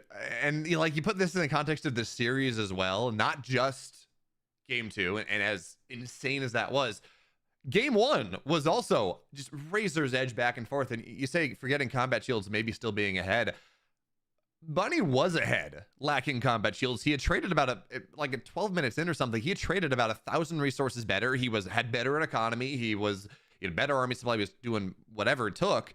And then, slowly Clem trades away. But it's hard. I'd be hard pressed to say, honestly, that even the reason Clem won that game was the lack of combat shields. It's really important. Don't get me wrong. But it was much more on Clem finding openings and sniping bases and doing that. You can argue that, well, that was in part possible because Bunny had to bring more of his army to bear to fight Clem's army because of that lack of combat shields, because of that glaring HP disadvantage. But even still, I mean, what an insane game. And it's going to be even better maybe because Hecate is going to be our third map in Steadfast. Hecate has given us some of the very best games that we've had pretty much in this entire map pool. Certainly coming from Clem, a certain game against Cyril comes to mind, but we're going to see what exactly our players have in store for us. It's very simple. You win this game, you're in the playoffs. You lose, you're going home. It's game 3. And at the bottom left in the red, making a crazy series of this, winning through sheer grit and force of will for Team Liquid. It's Bunny. Clem.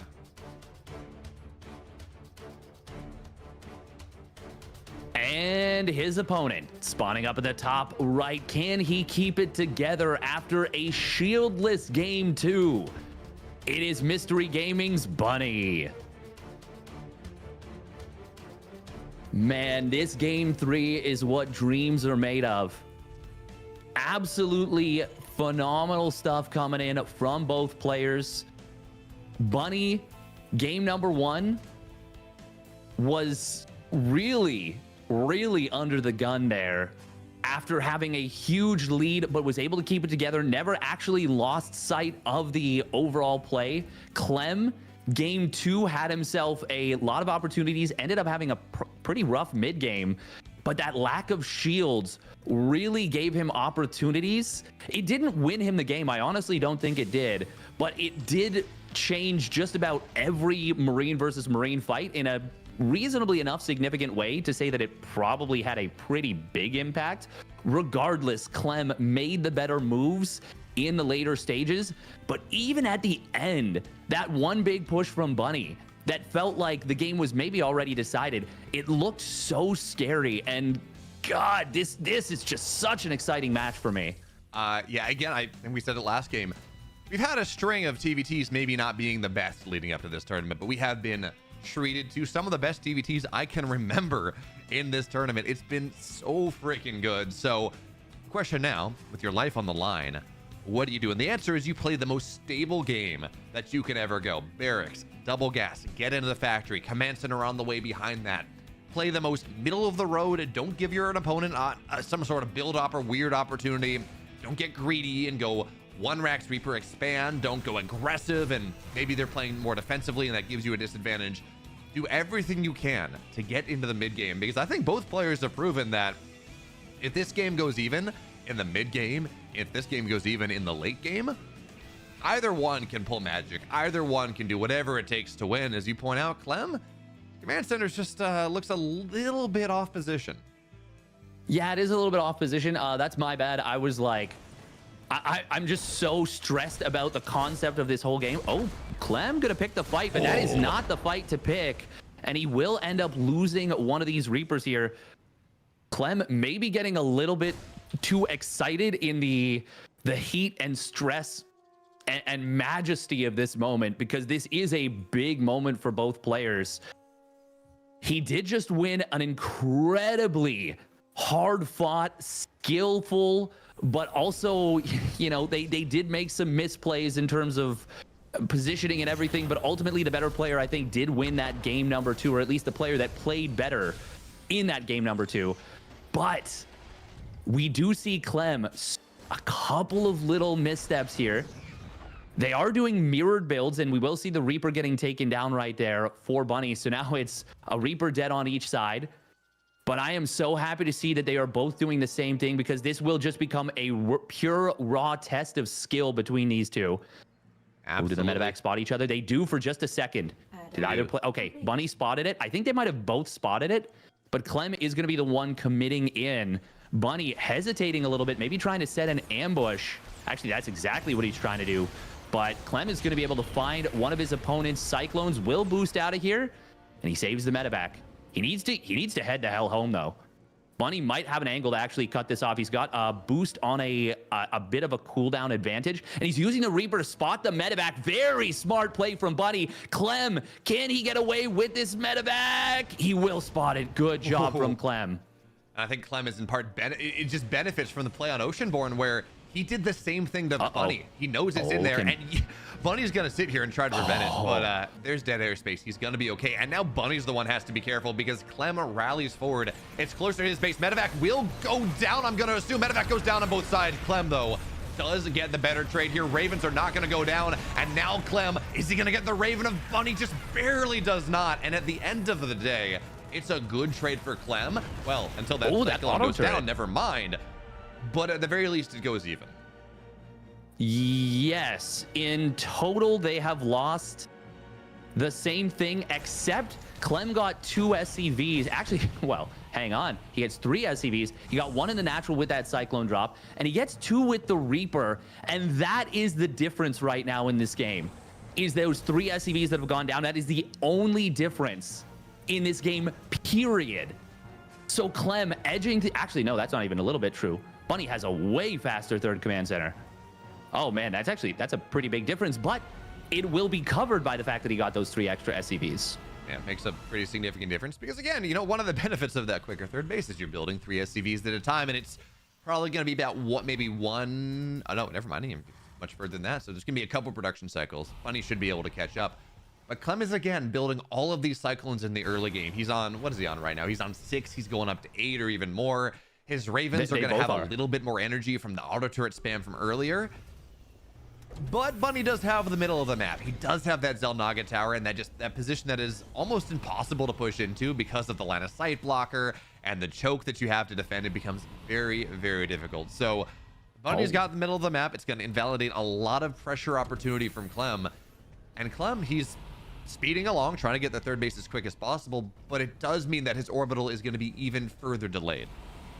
Yes, but he has enough SCVs to make this worthwhile. This is a smart decision from Clem. He wants to gain the advantage of having that. It does mean that Bunny gets 1 mule a little bit quicker, but I think that's still worthwhile. Clem will try and jump Bunny in the middle of the map. Bunny does spot that there's an army coming behind that Marine with the watchtower, of course, and he's able to prevent getting, you know, kind of bopped right there. Clem might not recognize, though, that Bunny also went up to 8 Cyclones, and this could be very dangerous. I do want to mention Clem making an extra Raven. We almost never see a player go into extra Ravens like this. Oh, look at that supply depot build. Perfect timing right there. Clem committing in with this is very bold. He is going to drop auto turrets. Actually baits out 3 for 1. So that's technically a very good trade for Clem. It's weird to think of trading energy, but that's actually a pretty big deal, especially when you have 1 extra Raven. He's going to bomb this tank. He will get it, as well as a few SCVs. I like this very much for Clem, actually. This little exchange, it's a lot better for him. You got to be a little careful about the Cyclones that are going to try to rally forward, so he will be able to zone that out for now. But that's more energy that you have to spend. That really doesn't do a whole lot. But Clem is just sitting here in the main base. He thinks he can get more, and he does. It's a 6 dead worker. Cyclone's not going to get the lock on. Clem spends the majority of his energy, sure, but he gets 6 workers. He gets a tank, heavy damage on a Cyclone or 2. I really like that bit of that sequence of events from Clem, and now his third base is up. It's mining. He's very happy with that. He's up 8 workers or so. Combat shields, though, on the way for both sides. That's at least one thing we don't have to talk about. Yeah, and thank God. I would have been so sad if he did not remember combat shields. Actually, I will say there is an interesting timing with talking about combat shields in game 2 as much as I did and as much as we did. There is going to be a timing where there's shields and 1-1 for Bunny and no shields and 1-1 for Clem. And if Bunny can find a fight during that little timing, there is a big opportunity, and he's got a few Marines on the map. I don't think we're necessarily going to see it, but there is a chance. Now, if that doesn't happen, Clem was faster on his armory, and that can be a pretty big deal. He does have the faster 2-2 upgrades. Bunny just completing his own armory.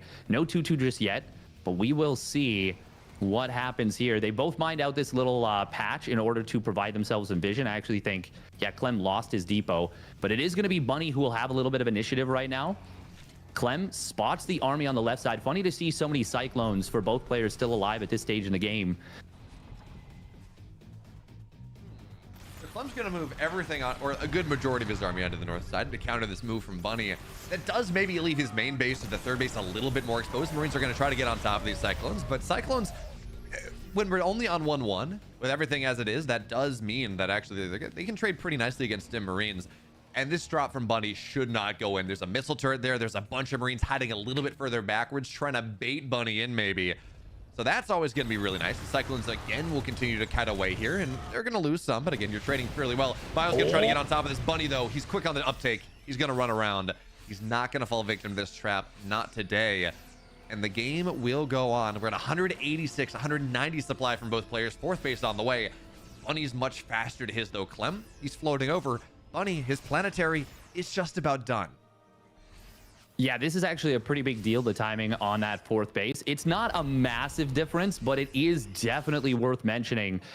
Bunny with the initiative in the mid game, able to keep his opponent from landing that fourth. There actually isn't a whole lot to buffer for this third base, so we are going to see Bunny get some good trades. Meanwhile, moving on top of that left side, huge move from Bunny. This could be the backbreaker. He is going to find this fourth base. Clem does have the huge Raven energy advantage with that extra Raven, but Bunny fully maxed out 3 Raven as well. 13 SCVs go down. Bunny getting into the main base with the dregs of that drop. Army supplies are still very even, but the loss of that fourth is monstrously huge. I can't believe I'm saying this, but it just feels like Bunny's faster. Clem's going to try to opt into the middle of the map with a 2-2 upgrade timing. All of his tanks are going to get shut down, but the Concave is so much better and steadfast.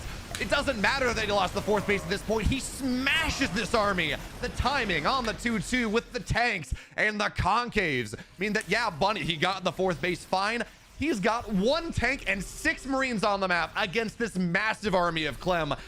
We've seen insanity in this series up until this point. Bunny, can you do it?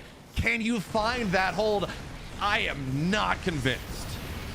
I am not either, and in fact, he will have to give up this base. He's going to lose the orbital. That is a big deal. Clem will be on 1 extra orbital now. We do have Bunny trying to transition into starports. That was already started. Interference matrix does get used. Bunny going to pull the boys, try and break this position, but Clem's got a ton of tanks. There is a decent concave for Bunny, but the siege tanks are going to reign supreme. Clem is going to win this fight and almost certainly punch his tickets into the playoffs. Last year, he was 1 series short. This year, he makes up the difference. That fourth Raven, that 2-2 timing, upgrades have defined this series, and upgrades at the end of the day have given Clem that opportunity to defend his Atlanta title, to move on into the playoffs. Steadfast, it was not easy. TVT has never been Clem's strong suit, but he's going to do just enough here. Bunny's going to try to make one last ditch effort, but he's on 2 bases at this point. He's on 1 base at this point. And even if Clem loses this army, quite frankly, it will not matter anymore. Clem stems up the ramp. Bunny holding on until the last possible Marine, but it's 93 army supply to 22. And at this point, Bunny, he's hopping, sure. But there's not many springs in those legs. Clem will take an incredible series. Holy crap, Steadfast. What a series to qualify. And what a way to do it after losing that fourth base, getting outpositioned by Bunny. Clem knows he has to do something. He moves across the map. He gets a better position in the middle of the map. And I talked about the 2-2 timing. That was a huge deal because there was an anti-armor missile on so much of Clem's army. And if they're on even upgrades, it's effectively Bunny who's got the double upgrade lead in that situation. But Clem had the better concave, the better position, the better siege up, crushes that fight in the middle of the map, and moves on to the playoffs. I cannot overstate how amazing Clem must be feeling after that game number 3. And it's wild as well, kind of looking at that. I couldn't say it because we were immediately shifted into the fight in the middle of the map. But up until that point in game 3, Bunny looked like the faster player. Bunny was moving Clem around the map, outmaneuvering him, getting drops where he needed to, breaking the 4th base down, just like really playing the map incredibly well. And it's not often that we get to go say, yeah, this looks like Clem does not look like the fastest player on the map. And at the end of the day, he's able to make it happen. Absolutely. But man, Bunny's TVT, I know I always talk about like, hey, look, he's the guy that could beat Maru, but I don't always expect to be right when Bunny's played like 150 or so total competitive series, total competitive maps this year, and maybe a little bit more than that. So to see him come back is fantastic. But at the end of the day, Shin cure Clem out of Group B, moving on. Shin in first place, which I don't think anyone had. I know in Real Talk Strategy, I was talking about how Clem is better than we give him credit for, but only dropping 2 maps, going 4-1 is a crazy result for him. Hero Marine Solar Gumiho, of course, out of Group A, as Gumiho was able to beat down Scarlet in that final match, which means that we have 6 of our 12 players, Steadfast, getting ready to move on into the playoffs. And we got 6 more to figure out, because after this, we're going to move on. We're going to look at Kelazhur and Firefly, which means our stream does not have a match with playoff implications. It does not even really have a match necessarily. This actually, I think this might have something to do with 5th and 6th place, but Astray is going to play Skilless to advance. Cyril's going to play Beyond for first place over on the mainstream, I think. So there's still a lot to be played for Steadfast. Yeah, to be honest, after a series like that, I am more than okay with a low stakes match, because my God, my heart rate is through the freaking roof after that series. Clem, oh man, what a monkey off of his back. At the same time though, poor Bunny. My heart goes out to him because he played so damn well in that series. That game number 3, he set himself up in a game-winning position with that snipe on the 4th base.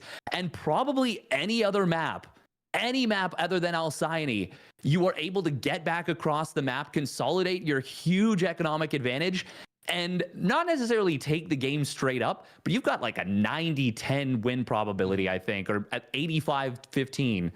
After sniping that base and, you know, getting up into your additional starports, doing all that he did, if you get that army out safely. But Alcyone has such a funky position on that map, and Clem recognized it, went for the jugular, got it, and ends up in the playoffs. And for me, more than anything, this series shows that Clem has taken that next step beyond just being a mechanical monster to the strategic and swag decision-making of a true champion. That proxy second barracks in game 2 with elimination on the mind, that move in game 3 to jump the army, just decisive as all hell. And I am so excited for Clem in the playoffs. Yeah, I know. I really am as well. It's also kind of funny. You talk about this, absolutely, but he did the same thing against Oliveira in game 2. It's been level up after level up from this man. And you know, Steadfast, I'm gonna go and I'm gonna pull one more thing to your mind, and it's not a TVT, but the last time we saw an incredible situation like this where Clem goes and is down and makes the comeback, that powered his entire tournament run, right? He took down Cyril in that game 3 on Alcyone, by the way. I'm not trying to say that Alcyone is his lucky totem, but I'm not saying it's not. So he's in the round of 12. I don't know who he's going to run into. I think that it's only going to get harder from here, but he's in. And that's all that truly matters. But we do have to shift engines just a little bit, because while that was a crazy series, it also meant that we were the last series that was getting played in the last time slot, which means we get to go and move on very quickly into our next series, Steadfast. It's Firefly, it's Kelazhur. We talked about it a little bit. It doesn't quite have the stakes that Clem and Bunny did, but this is still a matchup where at least I'm very excited, because Firefly is my favorite player, at least in the last part of the year. He has been showing lots of cool builds, different ideas, and I think especially in this matchup, he's doing some pretty cool stuff. I mean, I think in every matchup, Firefly is doing some pretty cool stuff. He is one of the only players I've ever seen actually prevent MaxPax from doing his low ground 1 gate. And he did it by doing the weirdest like proxy 2 gate, but it was like a macro proxy 2 gate, which is weird to say because he kept building probes. Eventually, of course, he did all in off of it, but it was like a standard 2 gate opening, but just on the map. And MaxPax looked at it and was like, oh, I can't 1 gate expand against this. And it was like, oh, MaxPax doesn't say that. Like, that's not a thing that MaxPax has said to anyone. Like, he's like, I can always defend this. And MaxPax is an AI built in the year 2034. So I respect his, if he says something's possible or not possible, I just believe him at face value. Like, if he told me that that the moon landing was fake, I'd be like, well, all right, fair enough. You probably know better than I do. But now MaxPax, anytime he gets pushed off of that, it's because a player came up with something very cool. And Firefly, he just is such an innovator. Yeah, and the crazy thing, we talked about Firefly. You talk about this ability to go and make MaxPax go single gate or not go for single gate expand. Firefly has good mechanics. They're not there just yet. They've got to go a little bit further, I think, to really get to the next level. But his reads about what's happening in the game are quite honestly second to none. There are a couple players that I can think of that just kind of have the read and have the counter to what's happening almost before it happens. And Firefly is one of those. I can think of games where he goes and the Terran player is doing something that's maybe a little bit off meta, and Firefly's like, yeah, I got the perfect counter to this. I saw one thing, which is incredibly impressive, not only because that's just a hard read often, but Firefly is not the oldest player on the scene. He's not, say, I don't know, Maru, who's been playing since 2010 and just has 12 years, has 14 years of experience playing this game we call StarCraft. Firefly is only 19, right? He's very young. He's new. He's played for the last couple years, but developing that star sense is often something that we see in much older players. So to see him showcasing that here is, to me, that understanding is probably the most exciting part of his play. Is he really only 19 years old? Yeah. That's insane.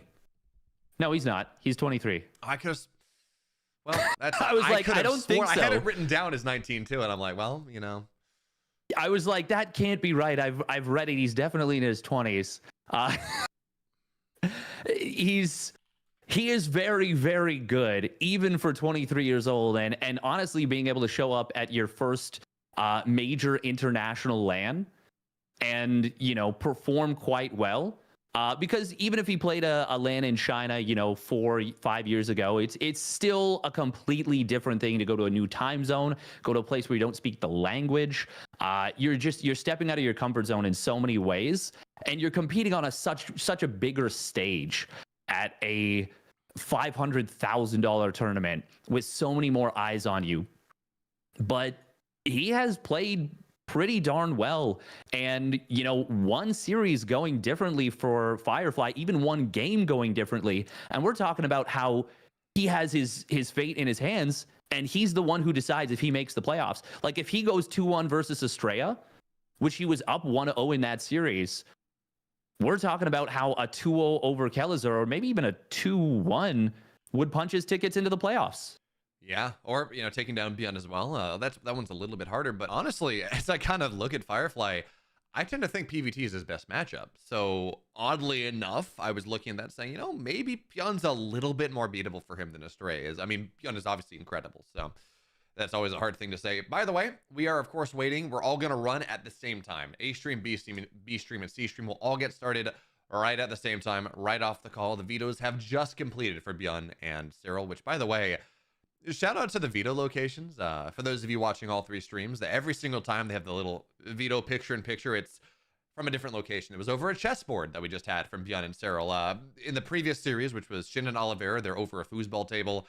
They're just apparently they're just wandering around the player area and sitting down at random spots and saying, "Yeah, we're gonna veto here. It's great." Yeah, I mean, it's kind of fun, to be honest. It really engages with that old school LAN vibe, which is just awesome. I just there's a lot of things that from the early 2000s, even like 2010s where we've kind of like lost things, like they're lost to time, so to speak. For me, one of those things is like playing World of Warcraft for the first time. I'm gonna age myself a little bit here to show my age, but there's some things you can never get back. But it's really cool to see something like that. I guess we kind of have Home Story Cup for that too, which is pretty awesome. True. But yeah, no, it is fun that I know we're sitting here, we're getting ready to talk about Firefly and Kelazhur, but I do have to say that give a significant shout out to Alex 007, who is the product manager, the senior product manager here working on Katowice and working on all ESL StarCraft stuff.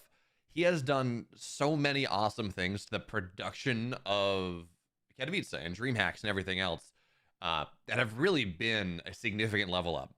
Adding in player cards, for example, and just putting a lot of twists and turns into how things go, into how the production works that we would not that we hadn't seen before. So again, I know that's not Kelazhur Firefly setting the stakes for this match, but we do have to take a moment to say that, man, Alex is absolutely killing it, and the product is so much better than it was even a year ago. Yeah, no, he is a phenomenal addition to the StarCraft II scene. There's so many things that he's done that have been really cool. And for me, like the player cards, even the addition of, there was a really cool segment they did on the A stream today. I haven't been able to watch it too much. Obviously, I've been casting here on the B stream alongside Beowulf. But there was something he did. It was the attack defense differential. Mm-hmm. That's a really cool little thing. It's so small, but it's so neat. I love that little stuff. And we are actually ready to get into game. Countdown is done.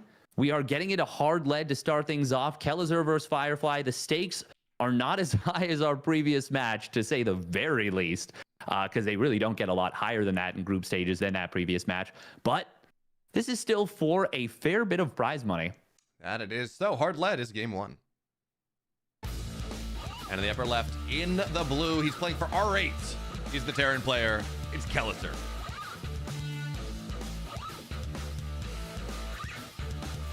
And his opponent spawning down in the bottom right for Onside Gaming. It is Firefly. Is that right? No, that's not right. It's almost right, and I love it. So Onside got merged with bot out by... I almost did it. I almost said Offside Gaming. I was like, no, that's Onside. No, it's Offside. You're right. Yeah. Yeah, the logo's rotated is pretty much what it is, but look at this, Kelazhur. This is harking back to a couple years ago, Steadfast, when this was the opening every single time. Like every single TVP, we'd see a Terran go proxy, but not really. Yeah. Try to mess with their opponent, and Kelazhur's doing it again. Pretty much the least proxy of all proxies. Yeah, it's like, it's so close that if the probe just checks this little corner, it will get spotted. Now, you do often see situations like this where the Protoss player doesn't go right to the edge, and that's kind of what you're banking on here. And it's hoping for an overreaction. Obviously, it forces out that gate cybernetics core, which is already quite nice.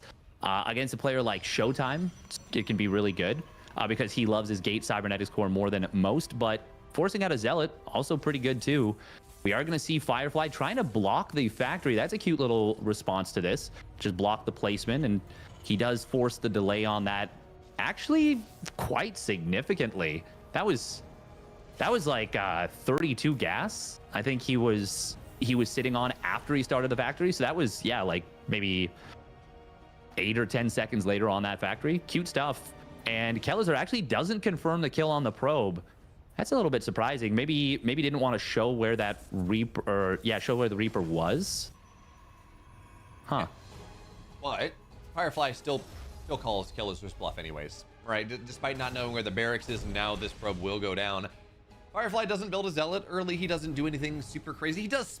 No, I'm sorry. He did build a Zealot. Apparently, yeah, he did. Yeah. I just blind. I can't watch the production tab, but what you can do if you're forced to build a Zealot, you're not super happy about it, you can run it on the other side of the map and start to do some damage to a supply depot, force the repair on that, force a Widowmine to maybe shoot its shot a little bit earlier, which is honestly as much of a nice scout as it is anything else for Firefly.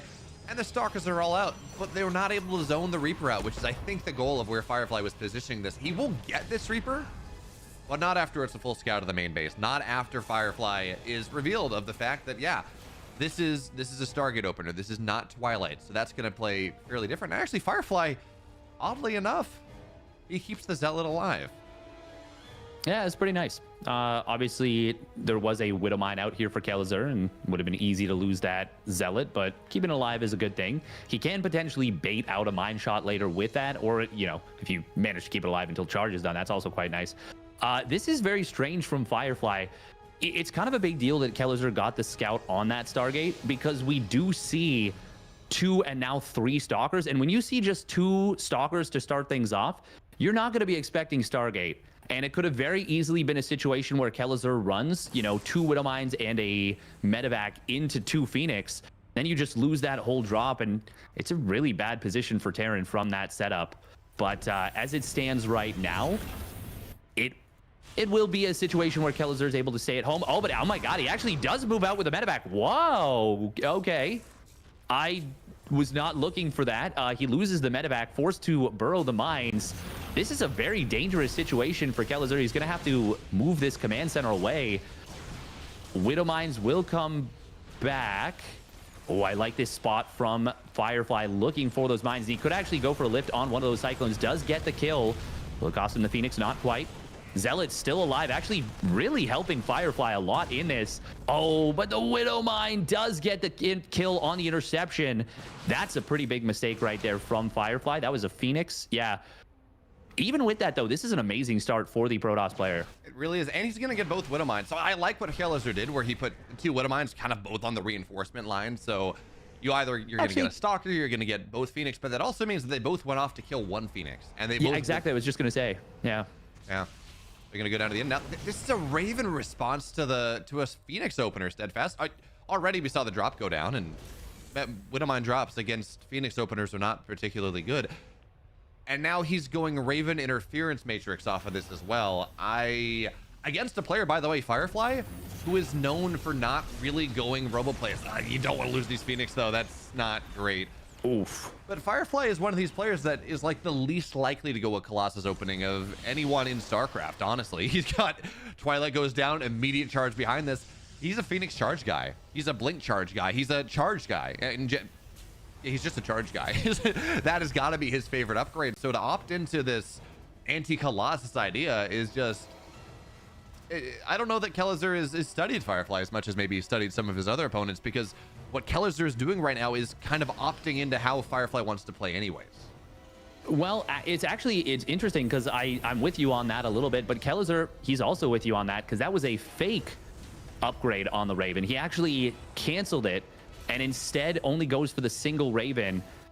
Very, very neat, especially against the Phoenix play. I will say, I think you actually can keep those Ravens alive when you go so heavy into Cyclones early on. But this is kind of funny because it would have been... Like, the Raven is still actually going to be able to stay alive pretty easily. But if he had actually let that Raven number 2 and the interference matrix finish, that wouldn't have been the worst thing in the world because he just killed most of the Phoenixes. There's only 1 left. But against this charge lot play, it is going to end up being a good decision to only have the 1 Raven, because you can still get that anti-armor missile. You can still drop auto turrets, which are very beneficial. This is a game where I think it's pretty even going into the mid game. We've got a 3rd command center from Kelazhur that's rather quick. Firefly, though, he might be saying, you know what, I got my charge upgrade. He's a very aggressive player. He might just go for it. But I do want to say I love this wall in the natural from Kelazhur. Those barracks could help a lot. I was gonna say, it's like, yeah, you know, Firefly's aggressive, sure, but this SimCity's beautiful. Now we're gonna see the bunker go down very quickly. Tank gets lifted here, and there's no shutdown on the Phoenix for just a little bit longer. Zealots are now gonna try to get on top of these tanks, and Firefly, he needs another round of warpins, but he knocks down the first level of stag defense. Stalkers are gonna have to kite away, and remember, Steadfast, they don't have blink. They don't have this ability to blink around and move in and move out and kite around. So the first round of this attack, it shuts the tank down, absolutely, it knocks the bunker down, but it does not kill Kelazhur. And by the way, on the other side, Ravens are trying to get some damage. They haven't gotten a ton of probes just yet, but that's going to change very quickly into this natural. So 3 probes are going to go down, maybe a 4th. There we go. And Firefly continues to try to push his advantage here. He's got +1 armor. These units don't die all that quickly. He's going to continue to shut down some of the SimCity. And more importantly, Blink is about 20-25 seconds out. That's truly when he's going to want to fight. And Kelazhur, I do not like stimming back out any further forward. As long as you're staying on your natural, you're safe. But to move out, to give Firefly the fight that he's looking for, that is not how you want to do this. I don't know that he knows that there's this pylon. I think he just spotted it, maybe. I will say these Cyclones have been very helpful in these fights for Kelazhur quite a bit. Force field, oh, good job to utilize that. And actually does force the Cyclone to take a weird route. Firefly getting a ton of value off of this. He is playing Gateway Man through and through, 4th Nexus on the way and still on a relatively low supply, but he's actually got an upgrade lead. Brilliant force field, going to catch a bunch of these units, and he's looking for the lift up, but won't be able to find it. Good job from Kelazhur. Timing his lift up nicely. Widowmines get some big shots, and most of the Zealots have gone down. Kelazhur will be able to hold this. Firefly, I think he needs to back away. He's got a bunch more Zealots about to warp in, so at least wait for that next round. There is no Robo on the field, and there's no Oracle for detection. Oh my god, if Firefly gets his command center, that would be gigantic. Kelazhur needs to pull the SCVs. He is pulling them in here. One more volley. Gets the command center just before the repair goes down. Everything up until that point was not so bad for Kelazhur, and probably even, I would say, good. But now, not so much losing that. Good job from Kelazhur spotting that there's the shield battery at basically every base. Will wait until it's double auto turret so we can burn down those probes. Battery overcharge not going to keep it alive even through the even with that. It's the double turret is just too much DPS, too much burst. We do see an Oracle being created, by the way, for that detection. I love that. He doesn't have the Robo. It's a ways away. He wants to keep the aggression up and keep the unit production up, so he's going to go for this instead. Oh, Raven got F2'd back across the map, and Firefly will get the kill there. That's pretty nice, but Widowmine dropping the main. Ooh, and Firefly is not... Okay, no, he's going to have the pull in time. Very nice there. He's going to lose one more... No, he's not, because it's in the gas. That's really nice, but this is a late pull in the natural... You know what, Steadfast? Considering everything that's happened, the fact that he's only lost 4 probes out of this with how slow these pulls have been is actually... This is 4 probes for 4 Widowmines. You're not upset about that in the slightest.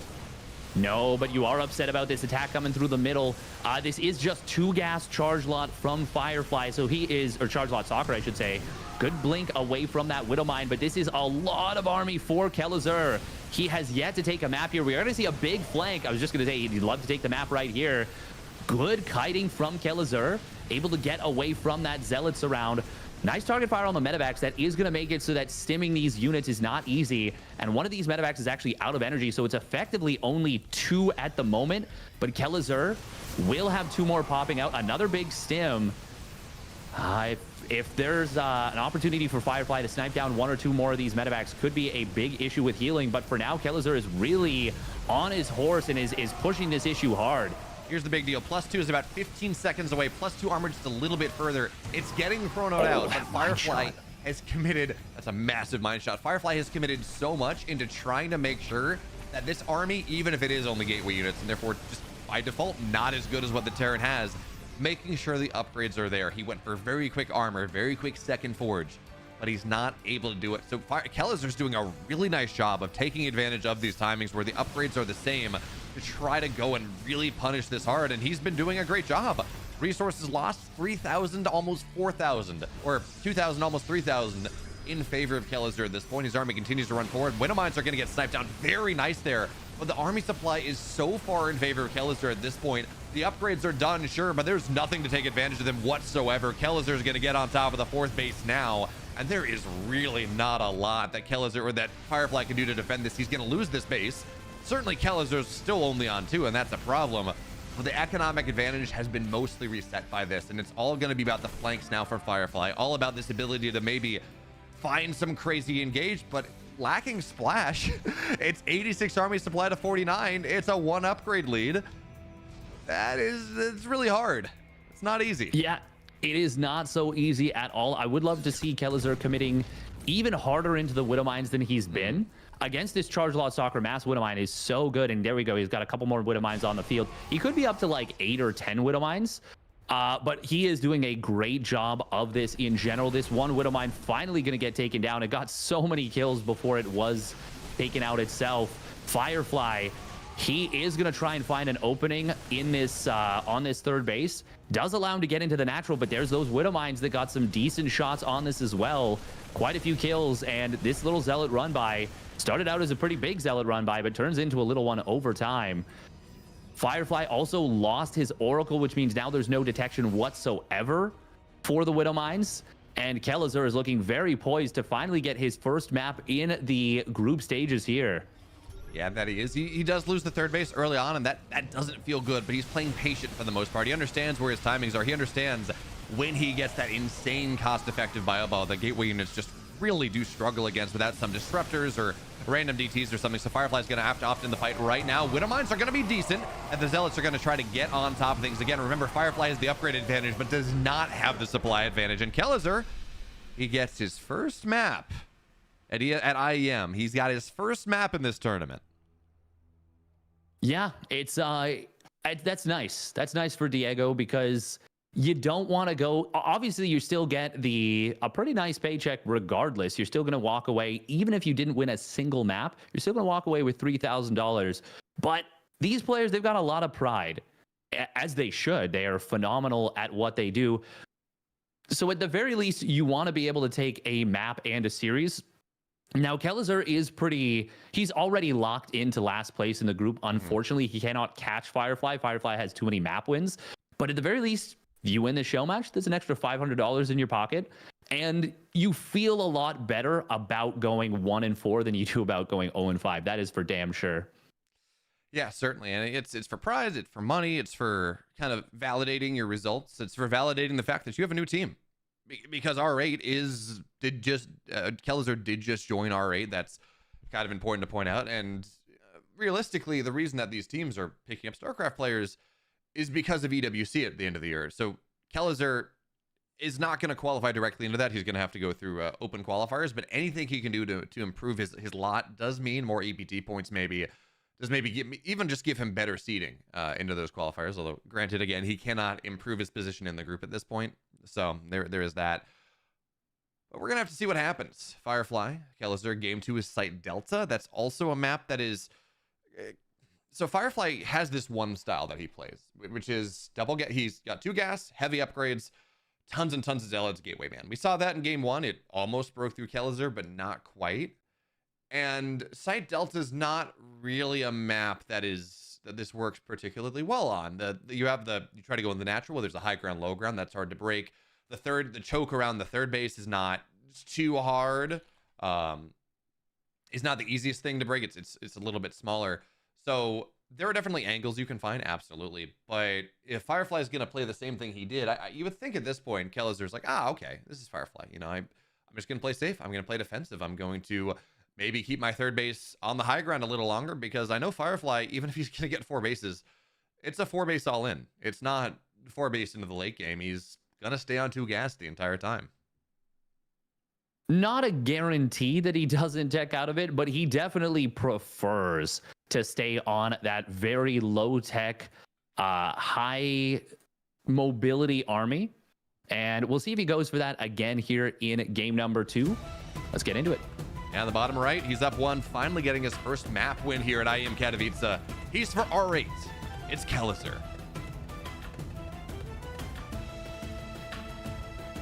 And his opponent spawning up at the top left for Offside Gaming. It is Firefly in the red. Don't worry, Steadfast. I'm an American, you're a Canadian. Clearly, we don't know what offside means anyways. You know, soccer's not really a thing for us, or football, I guess. But anyways, Kelazhur, he's proxying the barracks this time. Game 1, he proxied it in just the most technical word that I've ever seen, and that he just put it outside of his main base. But he's got double racked proxy coming up in this game number 2. Ooh. On this idea that maybe Firefly is going to look in the main base and see pretty much what he saw last time and read that it's the same thing as last time. That is possible, but you will see the lack of a second gas. You will see the lack of a second depot. And if Firefly is paying attention, and he's a good player, he should know that this is going to be proxy 2 racks Marauder. That is what this lack of a second gas dictates.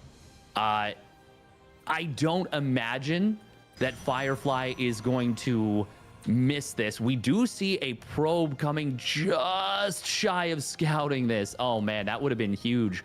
For one, knowing exactly where it's coming from, and two, confirming exactly what it is, because I mean, that's a big deal. It might seem weird to go for a Nexus against a 2 racks play like this, but it does actually mean that your shield batteries will start with full energy, which is a big deal. Now, obviously, you know, if you put everything into the defense on this, like you build like 4 shield batteries instead of that Nexus, it's going to make it easier to defend. But it's also going to be a little bit more difficult to transition out of. And then if your opponent gets damaged, things can get a little bit awkward. Kelazhur will kill his opponent's probe. That's actually a little bit awkward from Firefly. Firefly actually going to get the jump on the Marauder a little bit, and there's no concussive shells, so will force this back, but that's actually going to be a fair bit of damage to the shields. Firefly was also pretty slow about starting that Stalker. The Cyber oh wow, was he was actually very slow about it. Yeah, it should be done. It should be done by now, like a while ago, actually. Oh, I love that engineering bay block. That is so cute. No probe pull. You can't surround the Marauders now. That means the shield battery's dead. Second one's going to fall down here as well. There's just nothing you can do to defend it. The Stalker's going to take a ton of damage, runs away, and this is snowballing. All because Firefly was 10 seconds late on the Stalker, 5 seconds late on the Stalker, whatever it was. It was even more than that. Yeah, it was just slow. It was not there. Firefly had the money for it, but he was dealing with other things. Now this means life gets very complicated, but the Nexus is done. So not only do you have a shield battery that started with full energy, you also have an overcharge. That does mean that it's going to be hard to kill things. So yeah, Steadfast, it's dicey, it's awkward. You do have to be very careful about things, but Kelazhur's also very supply blocked. He's at 31 out of 31. He's been that way for quite a while. So even as he's in this opportunity to get some damage, that supply depot is very late. And that means the Marauder count is not going to snowball nearly as fast as he would like to. So really, actually, both players in their production just a little bit slower than they would like it to be. Yeah, for sure. I think the biggest deal, though, is that Kelazhur has done this on site Delta. This is one of the worst maps to do this on because of the ramp at the natural. Yeah. Firefly is going to be able to hold this a lot easier than on a map like Solaris or Hard Lead, or just any map that doesn't have that ramp at the natural. Now, Marauders do still pack a punch. This is still very dangerous. Shield battery actually keeping that one Stalker alive for a long time. Very nice force field, and that's going to allow this Zealot to get a lot of whacks on those 2 Marauders. That was an exquisite force field from Firefly. Very nice. Very well done. At that point, it really feels like this should be the end of things, but I mean, there's still only one gateway. This is still scary. It is still scary, but Kelazhur's on double Tech Lab Marauder, by the way. He's got Stim on the way behind this. This is committed. He's not trying to macro out of this in any way, shape, or form. He wants to end the game with this one way or the other. And again, 2 Marauders at a time make it that much scarier. As you said, only one gateway, but the second one's done now, and the Robo is going to complete soon, which means Immortals are going to be a really nice answer to this. Warp Prism is also really awesome, so you can just pick up whatever is a concussive shell and put it a little bit safer. So the longer this goes on, even as we say, hey, double rack Stim is terrifying, the longer this goes for Firefly, the better it is, because it really has just been trading army for army. There's been no economic damage, really no production damage going down. The next timing, Steadfast, Stim, 25 seconds or so, 30 seconds or so. Kelazhur, he's going to have to get so much done with that. Yeah, and I don't see how he's going to. Now there are 2 gateways. There is that Warp Prism, and that will allow what you're talking about, the ferrying around of the units. Firefly has seen, and now will confirm even more so, that his opponent has really heavily committed to these Marauders. He's got to get that Warp Prism back. He actually does need this for the fight. His opponent has way more Marauders. But it is worth noting that every time Kelazhur stims, he's got about 1 stim before his units get obliterated by his own destruction. We are going to see the Cybernetics core going down. That's actually, well, that's actually not so bad for Firefly, weirdly, because he can just warp in Zealots, but he can't at the moment because he is supply blocked at 62. Ooh, that's a potentially big problem. Just now starts the pylon. Obviously, this is a tense situation. Firefly, will he be able to make this hold? The force field is not particularly helpful. Battery overcharge. Oh, Firefly. Okay. Very awkward targeting there from Kelazhur. The battery overcharge not saving that one Immortal. It actually is another shield battery, but it doesn't even matter. This is going to be an easy hold. Firefly will take game number 2. Yep, Kelazhur is functionally dead. He's building Marauders and trying to run them into the naturals. Like, come on, I'm going to get some probes. It's going to be good. But there are shield batteries here, and Immortals do, or Marauders do not kill probes all that quickly. They're good against probes because you can kind of kite them away and eventually chunk them down, but 2 Marauders do not outdamage a shield battery for now. So 3 Marauders are going to stim back home. They're going to run away desperately, and that's just about the end of Marauder production because the army is here. It's ready to go. The tech labs are both going to get shut down. The barracks are going to get shut down. There's a starport. There's a factory back at home, and they are building Vikings and Cyclones, but to be totally honest, Steadfast, I don't really see any opportunity for Kelazhur to defend this push. There are Immortals, there's Warpins, there's a 3rd and 4th gateway on the way, there's a ton of Stalkers here, there's a Sentry just for guarding a shield to make sure things die a little bit slower. I mean, I guess there's a bunker, but bunkers with Marauders generally are not as effective as bunkers with Marines in them, and it's still only 1. Yeah, and these sentries warping in mean he's going to be able to prevent any repair on those bunkers. There's that perfectly placed force fields. 2 of them going to get this. 3rd one and 4th one on the 2nd bunker. And Kelazhur, he is going to be forced to tap out. I was going to say, there's no way he holds this. Like, absolutely none. Firefly doesn't hesitate, goes for the jugular, and evens the series at 1 apiece. That he does. So, 1 more game for $500. It's always pretty fun. By the way, updates on the other side of things. Cyril and Bjorn is on map 1. So they're in highlights, I guess. And it looks like, as far as I can tell, based on how the highlights are going, it does seem like Cyril did win game number 1. So I think that by itself might lock Cyril into first. No, they're still 4-0. So it goes to by series score first. Bjorn's going to have to reverse sweep. Oh, no, that's the series, actually. They're showing highlights of the whole series. Yeah, Cyril 2-0'd. So he does go 10-0, 5-0, 10-0. Now, does not drop a map in groups. Very nice there. Well done, Cyril. I was looking at it. I think my question going to Group C was like, okay, what does Cyril do? Does he 10-0? Does he drop a map? And the answer at the end of the day was no, he's not going to drop a map. I think that was kind of the mean result for Iligulak. Also, of course, Skillus is up 1-0 on Estrella. He has to 2-0 Estrella. That's the thing. But he's got a pretty decent position in game number 2, as it's just mass stalker shenanigans. Like I'm looking at the game right now, and there have got to be like 100 stalkers on screen, maybe even more. It is. It's actually kind of ridiculous how many stalkers that have been made. And to keep you updated, we are going to have a tiny break before we go into game 3. So one player has requested a restroom break, and when I say a break, I mean it's going to be a little bit longer. We're not going anywhere. Don't worry. But this is wild. They're like, this has got to be 125 stalkers that I'm looking at on the screen right now. That's so silly. 120. Sorry. Oh, wow. Okay. You're talking about Estrella Skillus. Yeah. Yeah, that is so we talked about how this match that we're covering does not have the highest stakes. The one between Skillus and Estrella has the biggest stakes. And actually, it looks like Skillus is, he's up 1-0. He might actually make it into playoffs, which after his start would be insane. Yeah, he starts 0-3. He starts like 1-6 in map score, I think. Like just really not in a good spot. He's tweeting about how he doesn't feel good about his play. And then, well, he's up 1-0 on a stray. He's actually going to try to break him right now. He's not trading well, but he's doing the Hellraiser Gateway Man thing. He's got so much more money. The Cristiano Gateway thing, do you mean? Yeah. I don't know why, for whatever reason, Hellraiser and Cristiano occupy like the same slot in my mental storage. It's like, for whatever reason, Kelazhur and Euthermal are when I'm trying to come up with their names, I swap them around, and I have no idea why. But regardless, he's trying to do the Gateway Man thing, just tons and tons of income and shoving through even down a bunch of resources.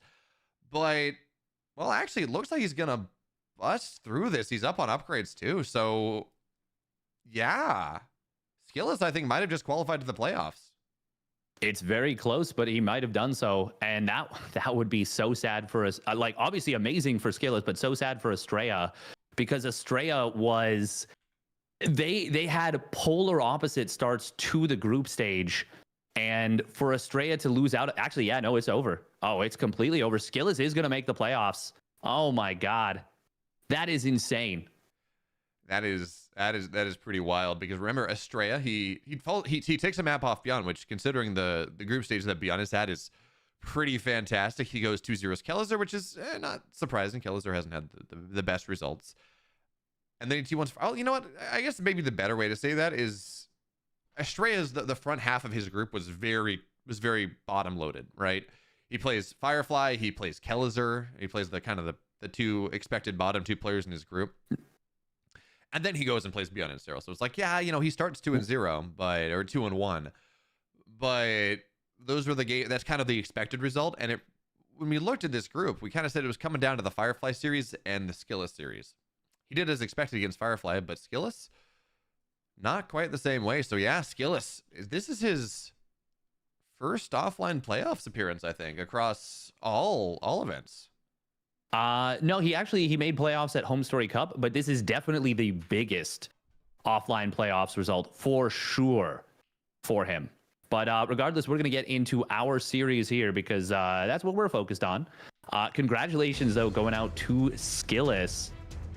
Yeah, absolutely. But we're going to get into this one. Yeah, we get into this one. The bottom right, his Marauders didn't quite work.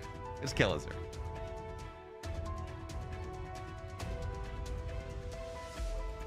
And his opponent spawning up the top left. It is Firefly for Offside Gaming.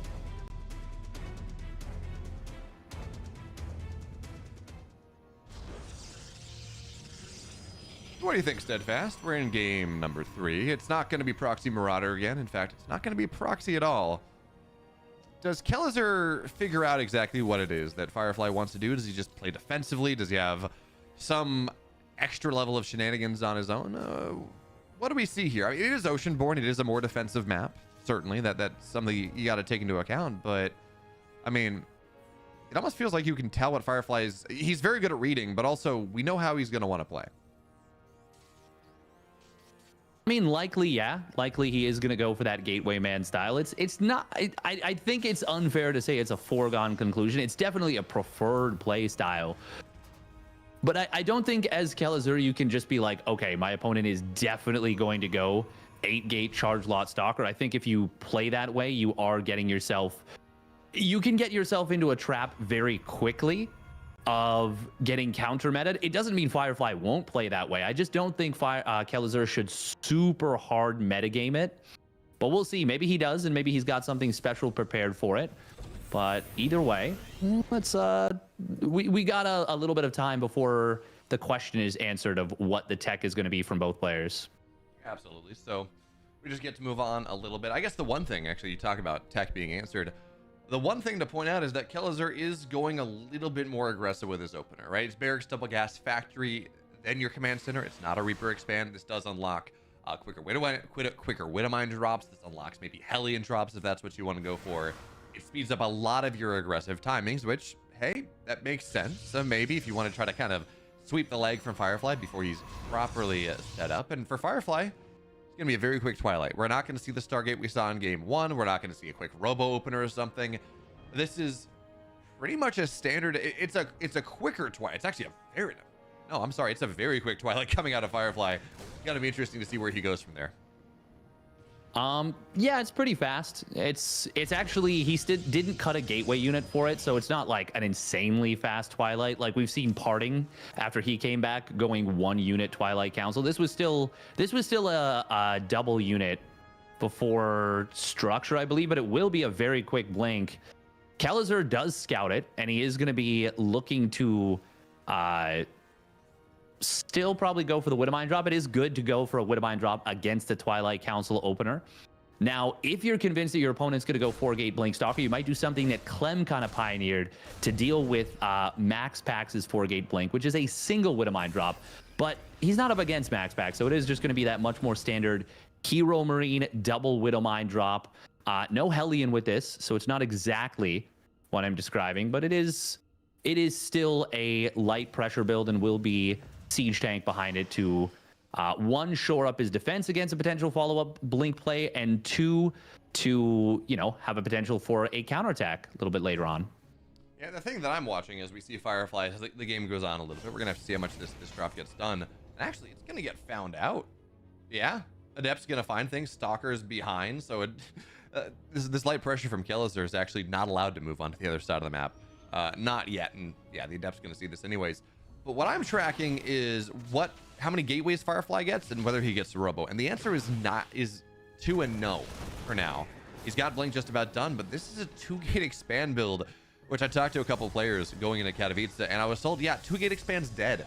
You can't put enough pressure on the Terran. You cannot make them uncomfortable enough And those Terran aggressive openings are really, really scary. Once the Terran gets the aggression started, it becomes very hard. But they always have to look at whatever they're doing. They can't just kind of YOLO zealots into a base. They have to, their attention is at a significant premium. So, see, this is, we're going to see the Widowmine drop, medevac falls, and the probe pull is going to be just in time. So it's going to be 2 dead probes, but the rest of this drop will eventually fall, which is, again, pretty nice for Firefly. The fact that we're seeing this is, again, just a tiny bit surprising to me, considering everything I was hearing from players going into Katowice. But what this does mean is that by getting this gateway or not getting as many gateways, your third base is faster, your charge can be faster, your forge and your +1 armor, all of these things be just a little bit steadfast. The last point I want to make before this gets really started is that there is a robo for Firefly in this game, number 3. He skipped it in game 1. That meant that he couldn't see the Widowmines easily. That meant he only had a pylon to reinforce. This one is going to be slightly more tech heavy. Well, it's definitely different tech in order to do so, because he did have that Stargate and he used it for the Oracle, but it's more consistent tech in order to deal with that, because you do not want to have to replace that Oracle if you have if you need detection. You know, 25, 75, and yes, robo time is at a premium, but 150 is a lot more. We do see a very quick Warp Prism, to your point. And Firefly, he is a very aggressive player. He cut workers at 55 last game. He's cutting again at the same number. So it looks like, for all me saying, you know, Firefly might not go for this, he is going for that 2-gas charge lot stalker play. And it is his bread and butter. He does like to play this style. But I am a little bit surprised with how simultaneously well it went for him in game number 1, and also how poorly it turned out, because he got a free kill basically on the 3rd command center and still lost that game. So I'm a little bit surprised. I do hope that he techs into some meaningful splash damage after the early stage. Even though it's not his tendency, I think it is super important to do so. It is. He is getting better tech this time already. He's gotten Immortal out. All right, that can handle the Marauder count really nicely. That is just a really nice, significant extra bit of damage. So we're going to have a bit of a pause here, getting ready to take a look at what's happening. The other thing we have to point out, by the way, as we talk about this, well, I had a thought, and then we lost the thought because I'm distracted by the pause and taking a look at production things. But at this point, right, you have upgrades. You have this Immortal that's getting added in, and as long as Firefly is, there we go, that's what I was looking for. Firefly is not like too committed, it can work out pretty nicely. But you did say Firefly's cutting probes, and like technically yes, because he's not at 66, but I don't know that we can call that cutting probes when just the point of the build is you don't mine gas, right? You only get 2 gas. That's all you need to power your upgrades. You're building gateway units. You don't need 4 gas. You don't need 6 gas to go and really make that happen. So I don't know that we can necessarily call it cutting probes versus just, this is the style, you know, this is where you get, this is what you need. Yeah, but I mean, the style is cutting probes. Like it's, and he cut probes in game number 1 because he was going up to a 4th base. Granted, he may have been on full mineral saturation, but I still consider that cutting probes, even if it is a part of the style. Look at that. Well, there we go. 2 additional gases and more probes. So Firefly maybe taking a minute to say, you know what? Tech is good. I do like make tech. And I'm very happy to see that, because I really do think that like the 2-gas charge play style, while it can be very effective, it is on a bit of a timer, and I would say a pretty hard timer versus Terran. So I'm happy to see that he switches things up. Zealot drop in the main base. Oh, cute little micro here, actually forcing out a fair bit of friendly fire from the siege tanks, getting a couple extra SCVs with that. Very nice little heads up play from Firefly to use that siege tank against his opponent. And Firefly actually very quickly went up to 6 gases all of the sudden. Okay, and yeah, he's teching super hard now, getting out robotics bay. With it being double gas 2 bases worth of gas is taken all at once. I wouldn't be surprised if he'd actually thrown down a 2nd robo, just because you can kind of afford that tech. Great scout from Kelazhur. We'll see that his opponent has added on this tech while being able to grab a couple of probes. Actually, he's not targeting with these. Yeah, he's not targeting with the auto turret, so he doesn't get any probes. And wait, did he just lose? He did just lose the Raven. Ooh, that's a big oopsie. I guess he got one probe as the Zealots are going to try to move in. Missile turret makes this a little bit harder. You can't be quite as annoying Firefly as you were earlier on. But the cool thing about this as well is we see what Firefly's doing, right? Moving on to double Robo, Colossus, extended Thermal Lance, getting Immortals, teching up, getting all this gas. He is kind of trained. He has trained Kelazhur. Or Prism's dead. He has kind of trained Kelazhur almost by how he's been playing in ESL Masters Asia and in the qualifiers and in online cups and everything else. He has trained his Terran opponents to think, okay, he's going to go mass charge lot, whatever. I got to play defensively. So the third base, while it was done at a decent time, was held back in the main base for quite a while. This army, though, coming out of Kelazhur, it's up 30 army supply. It's got +1, absolutely. +1 armor's on the way, but it's a beefy boy. It is a hard thing without our Colossus to be done, but the Immortals here and the Sentries on the high ground, they have an opportunity. Kelazhur's going to try to stim on top, knocks the force fields down, at least some of them, but does trade a lot of his army in the exchange. And by the way, those charge lots that Firefly absolutely loves, they're finding their way into the third base. There's a bunker in the natural, sure, that Kelazhur rather intelligently never sacrificed or never salvaged. But the run by is slowing him down just a tiny bit. Man, those were some really great force fields from Firefly. Kelazhur, though, very greedy to go up that ramp into 4 Immortals with the number of force fields and sentries available. It was very clear that if Firefly got some good force fields, that was going to be a really bad fight for Kelazhur trying to force that. And he tried to force it anyways. Kelazhur not getting a good trade there in the slightest. Firefly going to be very happy about that one. And Firefly, for his part, he's on the doubled Forge. He's getting very close to +1 armor. He's already got 3 Colossus on the field. And that extended Thermal Lance just finished up. I am really liking Firefly's position in this game number 3. I am as well. Now, I feel like I'm almost in a situation. I mean, there are some Vikings, but it's only 2. I feel like I want to see Firefly get a 4th Colossus. And I know that seems weird, but against a player like Kelazhur, we talked about this in the Estrella series the other day. He's one of these players that will really skimp on his Viking count. He's not quite Bjorn, where he doesn't hate it quite as much as Bjorn does. But we're not going to see him build that many Vikings. He doesn't even have a reactor, I guess, on the starport right now, building Vikings 1 at a time. Going into 4 Colossus can be a really powerful idea, or 7 Colossus if you're Estrella, but I don't think that's going to happen. But now Firefly's got inside track onto the third base. The tank goes down very quickly, and Kelazhur's kind of waffling. He's looking to set up a surround maybe, but Firefly happy with what he gets a tank, backs away, gives up, looks for a better position maybe. But now this is Kelazhur that has the high ground, and attacking into this one feels really hard. But the Guardian Shield is soaking everything, and then all the Zealots from the right side. Force fields are incredible for Firefly, and Kelazhur loses so much here despite holding the high ground.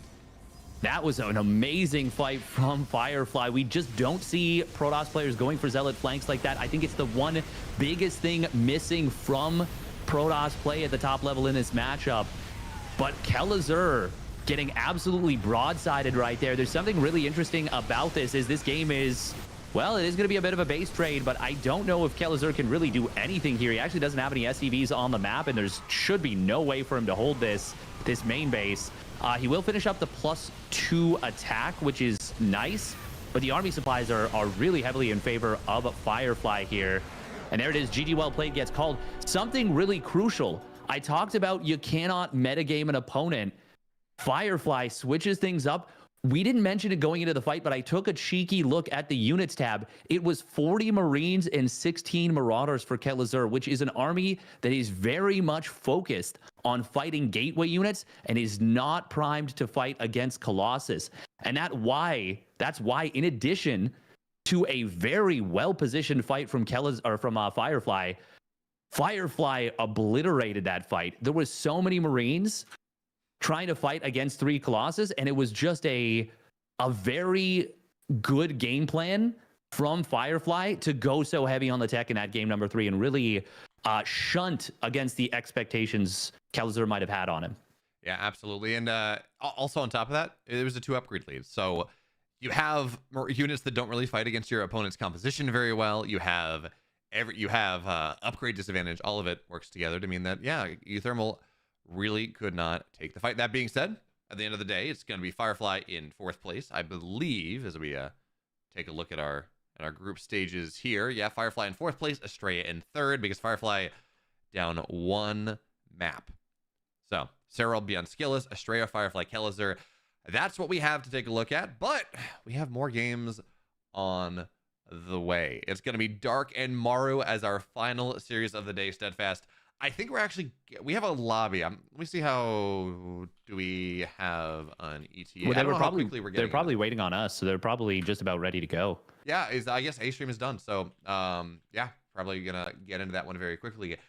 And you know, Dark and Maru is not a qualification elimination match, but this is a round of 8, round of 12 match, and it's a rematch of Masters Coliseum, where Dark took down Maru 4-3 in the lower bracket. A rematch of Masters Coliseum, where Maru 2-0 Dark in the Swiss round 3 in the 3-0 in the 2-0 match. So this is a matchup with a ton of recent history. This is a GSL Finals rematch if you want to go that far back, and in general, it's a pretty sick series. Oh, it's absolutely a super sick series, and I cannot believe that we got it here on the B stream. It does make sense to me in the context of the importance of that Hero versus Showtime match is going to be over on the A stream. But still, this is pretty wild to me that we were able to get this one. I am really looking forward to one of the most legendary matchups.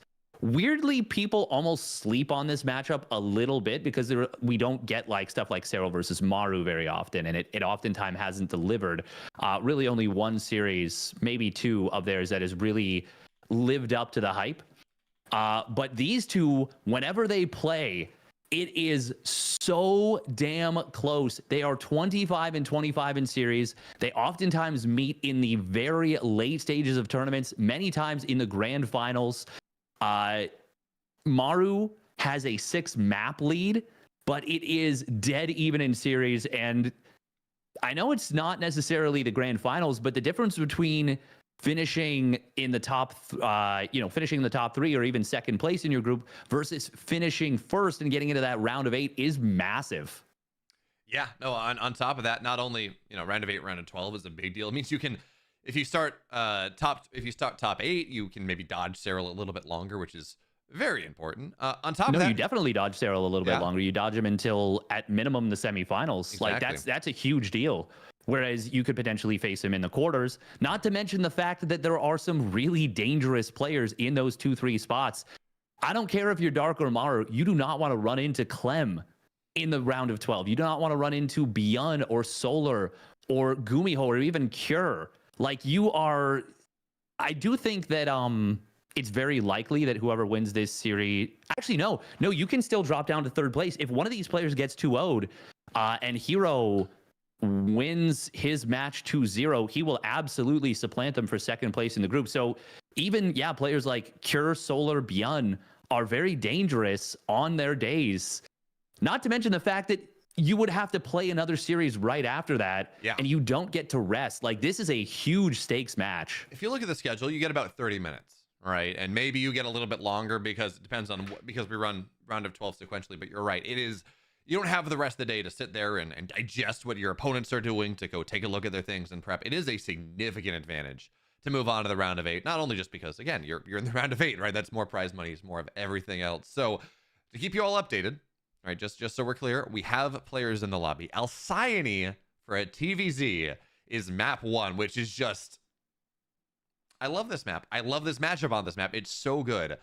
But we are waiting on the mainstream to count down. We are waiting on the mainstream to be ready to move into things in game network, to get ready to move in, because everything happens at the same time. That's what's important. Of course, if you're trying to see what else is happening, the matchup for elimination, the matchup for qualification is going to be on the mainstream. That is Hero. That is Showtime. That's a PvP.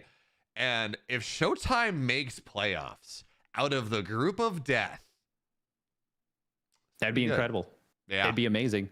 I do want to talk about this matchup a little bit because the recent history, there's actually a very interesting and important meta development that happened between these two players at that Masters Coliseum match. So what happened? The first 6 games of the series were not bad for sure. They're obviously very high level games, but a couple of them, particularly the Dark victories, were a little bit funky and one-sided. So what has happened in this current meta in StarCraft 2 is that we've seen a lot of players, and we're going to get into a little bit of the deep lore right now. So because of the existence of the Cyclone, 2-base defenses are very strong for Terran now if you build just a couple of Cyclones. We saw that versus Maru and Raynor. Maru was able to make what should have been an impossible defense happen. I really don't know how he made it happen. It was some great hold position, but he had a 3CC, double engineering bay, no scout on a 2-base Roachling Ravager all in, and he was able to defend without even having a bunker. Yeah, he didn't have a finished bunker. He didn't have a wall on the high ground, but he defended very well, and he was able to make that happen. And because of that, most 2-base aggression from Zerg, most really strong plays are kind of dead, so we don't see it very often anymore, and there's only a few builds that can actually kill players. So in response to that, so the existence of the Cyclone has made it so that Terran players feel a lot more comfortable going for Viking Liberator instead of the more safe 3CC Banshee. And as a result of that, it does actually open you up to some like really strong, highly dedicated 2 and 3 gas Roachling Ravager plays, which if you don't scout them and you don't have bunkers in the natural or a quick siege tank or whatever, you can end up getting killed. And that's what happened in like 3 of those games in Dark versus Maru, where Dark killed him like multiple times. So then we saw Maru in response go for a Viking into a cloaked Banshee in order to draw out that aggressive build. So it was a really cool thing to see the meta develop in that series. So the whole thing is build order choices are going to be very intriguing. However, with it being a best of 3 instead of a best of 7, it's entirely possible that we just see super safe play from Maru. Regardless, though, I've bought enough time. My dissertation is done. Thank you for coming to my TED Talk, and we're getting into Alcyone. Quote erat demonstrandum. QED, ready to go. The other thing, of course, to pay attention to is, does Dark have a response to this mass Cyclone mech idea? Zergs haven't figured it out yet. That's the other thing to track as we get ourselves ready into game number 1. Steadfast, you're right. I can't believe this is on our stream, but I'm not going to complain. Game 1 is here. In the bottom left, into the blue, he's playing for Vitality now. Odds on, if not the best player, one of the top 2 Terran players in this tournament, he's Maru.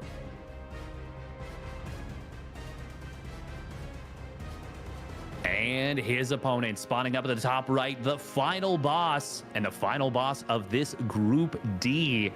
It is Dark for Talon. I wanted to make like a screeching hawk sound, but I just do not think I can do that without making everyone's ears bleed. And I prefer to only make about 10% of people's ears bleed. Oh, that seems low, Steadfast. I think those are rookie numbers. You got to pump those numbers up, Steadfast. At least 15%. Come on. Gotta pump those numbers up. Those are rookie numbers. Maru is not going to be going for a proxy 2 racks here. Not going to be going for a 2 racks on the low ground. He's just going to go... Well, he could still go for an SCV scout, but it is just going to be a 1 racks expand, so a very standard opener. Dark, for his part, is going to be going gasless hatch pool hatch, which is a very neat little iteration to his setup. And he does something very cool with this. He knows that you're fully saturated on 16 minerals, and you can't really take advantage of that 17th drone. So he does something very cool that only really Dark does, and that is check the watchtower, look around for proxies, and before he goes for that 3rd hatch, just because the timings work out. I really like the way he does this. He's done this for a while with this gasless hatch pool hatch, but it is just a really good indicator of how well he understands StarCraft II at a truly fundamental level. It's crazy. You look at Dark, because Dark is this player that simultaneously has some really cool builds, right? Going hatch pull hatches. He's kind of the only player that does this. To the best of my knowledge, I'm racking my brain, but really he is the only player at the professional level that really does this. And so he's got these really cool different builds. But on the flip side, he also plays by feels so much. He's the best. There's a reason he's the best player on low eco situations. It's just he can feel the game and he can understand what's happening better than almost just about anyone else. Now, Maru will scout this. He's going to see that, yeah, okay, that's a very quick 3rd hatch. Generally, by the time the Reaper arrives, it's like, well, the hatch is thinking about going down. But Dark has that just about done, actually. So that's going to mean more queens. It's going to mean that speed is very slow. In fact, it means that probably we're not even going to get speed in this game. It means it's more than likely a roach opener, which oh, very nice there. Find a little bit of a position where the Lings cannot fight, but the Reaper's dead. So, you know, you take some, you win some, you lose some there. Maru's response, though, to everything that he's seen. Third command center on the way very quickly. And it is going to be that double cyclone, that extremely safe setup. Even if you skip the starport, it can still be really strong. We are going to see the barracks being lifted here. That is going to be an attempt to kill an overlord that isn't there. This is something that Dark does, and I like it very much. He does not have consistent overlord positioning. He keeps his opponents guessing.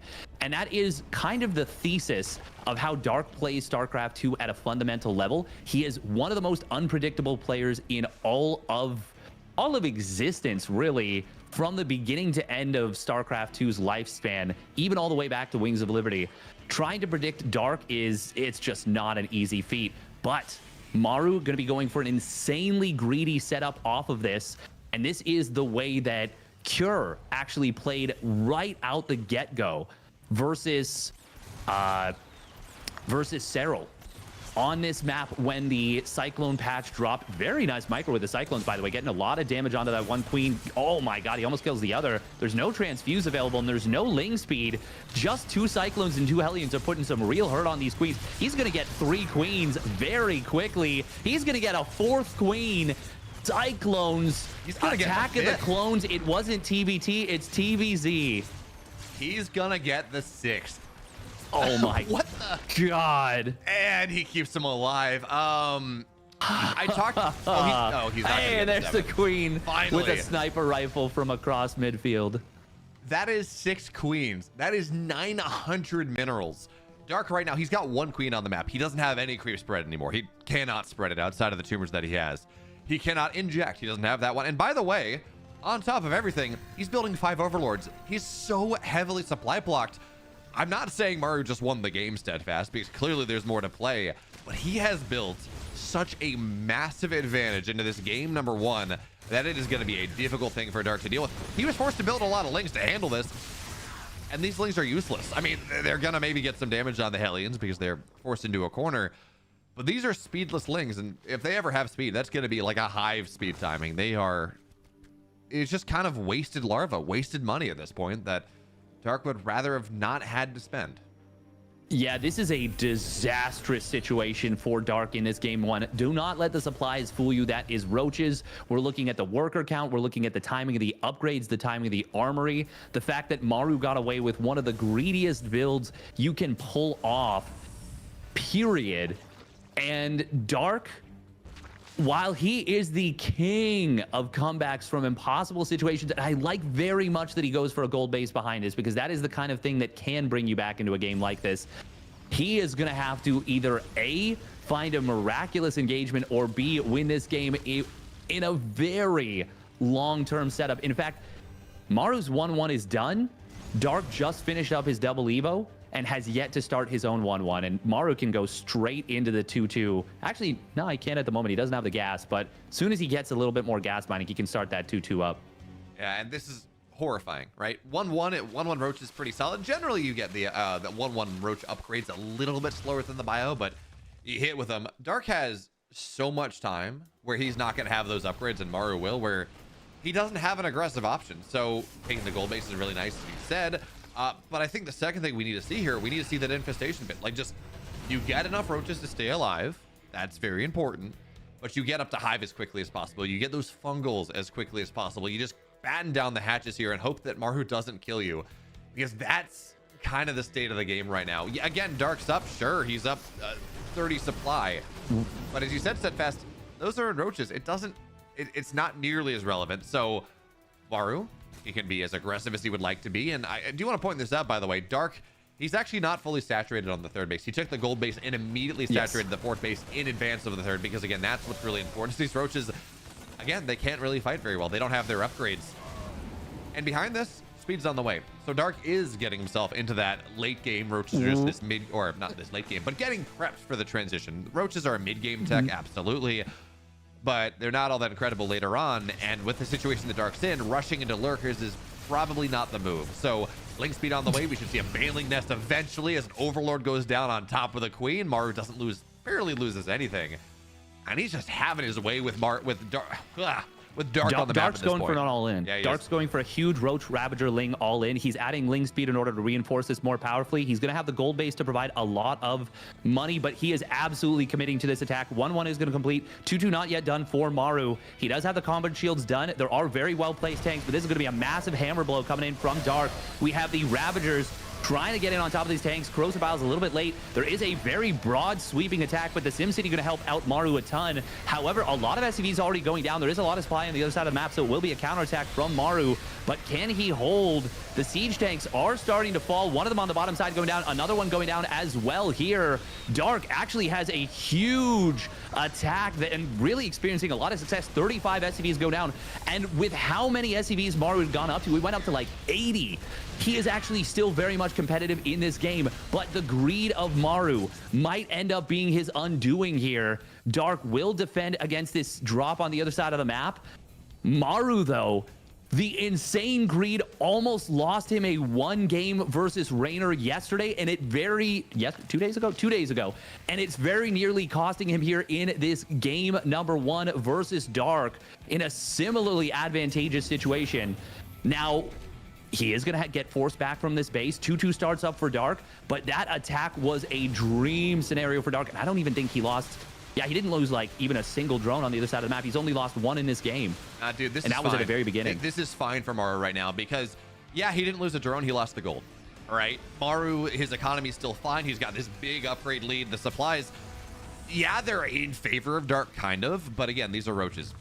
The 30 supply difference as the tanks continue to get made two at a time, plus 3 attack on the way. This is fine for Maru. Yeah, it was a little scary. Yes, a lot of SCVs have gone down, but Maru able to go, and I think he might have gotten a couple queens as well, but Maru denying that gold base, which is what powered this entire attack, meant that Dark didn't really have the reinforcing lines, didn't really have the power that he needed to hit the second part of that hammer blow that made it really important. And now we're going to see the 4th base on the bottom side. The planetary is getting started here. Dark is backing out of this a little bit as he gets the infestation pit, tries to move on later. But this is a 4-base Terran against a 3-base Zerg. Dark needed more, or at the very least, he needed to not lose that gold base. So in the balance of things, yes, Steadfast, you're right, it got scary. But Maru is fine here. Assuming this next hit, I mean, that is so many Ravagers. And actually, Maru's going to find half their army before it even gets started. The Vials will not land. One tank's not sieged on the left side here. But again, Maru's going to be able to take the fight into the chokes, into the SimCity. And this is just not going to work for Dark. As long as Maru controls it properly, this just doesn't work. Orbital needs to get repaired, and that is very scary. SCVs are going to get pulled on top of it, forcing Dark into the fight. The orbital will fall, but again, this army's just going to get chased right on down. Dark has overcommitted a little bit. So many Ravagers are going to go down. Nice splits on the Vials as well. But I guess Maru doesn't feel like he can chase with quite the entire army. Not just yet. No concussive shells done as well, so he can't properly chase this down. But look at the dodges there from Maru. Yeah, but it was the Biles providing Dark the avenue to escape on out. That was actually very good for Dark on the overall balance. Maru gets a little bit of a chase down on this army and does kill a few of those units, but Dark able to get away with a lot. A lot of tanks did go down. We'll see the tanks in the middle of the map. One of them does survive the corrosive Biles, but with 2-2 done for Dark, he is going to be able to take a good fight against this bio. There is one siege tank in the back, but Maru's actually in some huge trouble in this game. Consider how this started. Consider how this started for Maru. He killed all the queens of Dark, and Dark has fought back. Maru got way too greedy in the mid game, and Dark is now really starting to find openings. He gets another siege tank here. Dark was in a disastrous situation, but has made a game out of nothing. And Maru, he will hold for now, and he will finish up his 3-3, but it is absolutely a game that should never have gotten this out of control. I mean, certainly moving on the map like that was a mistake, hitting right into the 2-2 timing, but still he does have the high ground as the army's going to move forward. And again, this bio is well upgraded. It's going to move forward. Again, we're going to see more Ravagers go down. And again, Dark has to run away. At this point, Steadfast, the supplies are equal. The Roach army, this Roach Ravager army, is going to get forced back. Dark has taken advantage of some of this time. He has reestablished the gold base. He's taken the base on the north side. He's got his hive done. But there's no adrenaline on the way. Right? The Baneling Nest is not done. There's no Baneling speed. Yes, there are plenty of Lings, and they're going to try to get surrounds to enable the biles here, but Maru's going to be able to continue to push forward. In this gold base, by the way, that Dark has been able to reestablish enough of its mine that a lot of those mineral patches are going to mine out soon. Dark has to make this hold happen. He's going to run down the ramp, but look at this concave out of Maru. He's doing such a nice job. The tanks on the back line, more roaches are going to try to run in with the queens at the front here. It seems like there's going to be just enough beef for the time being, and Maru is going to get forced back briefly, but still, that is so many Ravagers falling. It's still a very expensive hold here for Dark, and honestly, Steadfast, as the reinforcements arrive, I'm not even sure we can call it a hold yet.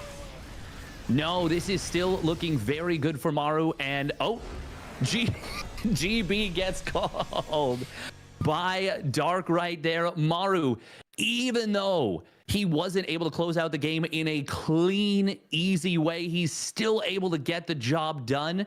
But it was definitely a situation where you replay that situation over again.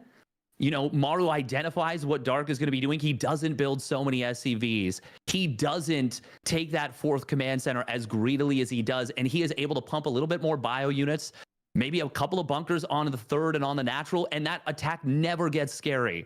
Dark, though, amazing play from him to make even anything happen. I will say, yeah, the gold-based snipe on the other side of the map was huge. It made a really big impact on that and is why Maru didn't die to the follow-up. But I really cannot overstate how dead Dark should have been, considering the build setup and considering the fact that we saw every queen die to the greediest build that you can do as Terran.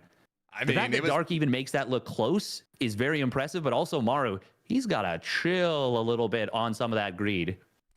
It was also probably one of the greedier builds that we can see coming out of Zergs as well, right? Gasless Quick Third is out there in terms of what a Zerg is going to want to do. And, you know, Steadfast, I agree with you. If that gold base has not been taken down, yeah, it's a lot scarier for Maru because you can fund the next round. And even if Maru was able to hold on with some really nice SimCity, losing all those SCVs off the greed, it's the next round of roaches that gets scary. But because there's no gold base and you haven't really saturated your natural, the drones have to get pulled back into the one. Dark's economy for quite a bit was annihilated. So yeah, the first push was better than it should have been, but Maru identified the win position. He built himself a lead and he built himself a victory in game one off the leads he continued to accrue. And that means now that we move into game two and Maru's up 1. The bottom right in the red. He's down a game. It made it much closer than it probably should have been. But for Talon, it's Dark.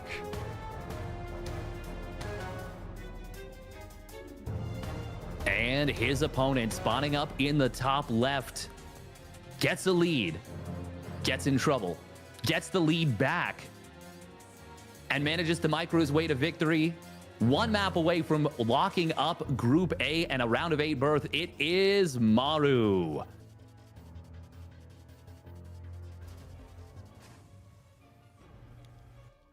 So Steadfast, game 1, we saw Dark go hatch, pool, hatch, right? Greedy as possible. Game 2, we're seeing, what was this? A 16 pool, a 15 pool, something like that, going pool, hatch into things. He's playing on both sides of the spectrum right now. Yeah, I actually don't think hatch pull hatch is particularly greedy for the Zerg player. I don't think there's a whole lot that Terran can do to punish it. If you figure it out very early on, you might be able to do a funky bunker rush at the third and maybe pump cyclones across the map. Like you build like 3 or 4 Marines, rally across the map. That's the kind of thing the player special would love to do. But Dark is going to be going for something that I do not think is particularly strong since the Cyclone was changed. But if Maru isn't expecting this could still be very dangerous. And the fact that Maru has not been SCV scouting could be a problem for him. It is going to be that 16 pool into Roach play, that 5 Roach with the Ravager Morph pressure that Dark has really won a lot of games with. Maru, if he scouts this with the Reaper, he should be fine, but if this manages to sneak past, Maru could find himself in some trouble. Okay, so Maru knows that this hatchery is late. All right, that's the big thing. He's going to show up. He's like, okay, well, the hatch just finished. I know this is pool first. And actually, the links showing up on the other side are also going to tell him what's happening. but he doesn't know how much gas losing has that been mined. The Marine. Marine will go down, and actually that's a significant problem because there's absolutely nothing in the main base to deal with it at the moment. It's going to get a perfect scout. It's going to see everything that's happening. But if you look at that SCV sitting there on the high ground, there's going to be a bunker on the way. Maru doesn't quite know. He doesn't have confirmation of exactly what this is, but he knows that it is something aggressive coming out of dark. So bunker's going to go down. And briefly, he thought about getting a third base, but he's not going to go for it. Now he sees the roaches. So Cyclone's on the way. Bunker should be done by the time the roaches arrive. And, well, the roaches are never going to get the natural. If you ever truly are worried, you can lift up and run away.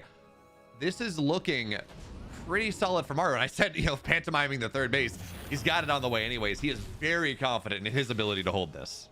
Yes, but he prioritized the Cyclone, which is a big deal, because if he builds that third command center before the Cyclone, he will probably lose this depot anyways, but he might have lost the second depot, maybe loses a reactor. Things are a lot more uncomfortable for him. As it is, he might even save this first depot. Does need to, of course, dodge the corrosive biles. This will be annoying for Maru to deal with, and the depot goes down anyways. But at the very least, because the Cyclone's out, he's going to be able to clear this much quicker and secure his natural. Maru actually stood right dead center of that bile on the Cyclone, which is actually a pretty big misstep. I don't think it's going to cost him this second depot, but if it does, that's actually a pretty huge mistake, and it will actually end up costing him this second depot. Okay. Maru's... That doesn't supply block Maru. Fortunately, he built another depot, but this is a lot more damage than he should be taking, probably. Yeah, and Maru's building a second bunker. Okay, he's going to cancel that. I was like, man, Maru's building a second bunker here. That is a bit of an overcommitment, but he scans the natural and says, okay, there are actually a lot of drones in the natural. There's no follow-up here. I'm not going to die to what Raynor did to me, right? I'm not going to die to the Ling speed follow-up, whatever it is. I'm going to be okay with that. Now, there are plenty of Marines. You got to dodge the biles, and it's actually going to land on one of the Cyclones. But actually, he's going to get a lot of stuff here. Cyclones are going to be able to chase this down eventually, but that is a lot of dead Marines. The Cyclones Overlord have to kite away. He's going to get one of the Cyclones. This is insanely mishandled. We talked about how good Maru's Cyclone micro was in game number 1, getting all those queens. This was not that same level of micro. This is not handled well by Maru at all. He ate a lot of biles there. Yeah. And I do want to say, Dark is the best bile placer in the business. The funny thing is, he actually did miss like 2 crucial biles, which weren't able to kill tanks in that game number 1. And if he did, he might have actually snowballed that game despite everything. But he is so good at placing those biles in positions that make the Terran really uncomfortable. And Maru, he did eat some big biles there. And the other thing that happened during that fight that was really important and really impactful was the Overlord soaked the last set of set of lock-ons and allowed the Ravagers that were pretty outmatched in that fight to get a kill on a Cyclone. Maru did save the second Cyclone, which is obviously important, but that was very good for Dark, and he is going for the 1-1 roach setup once again.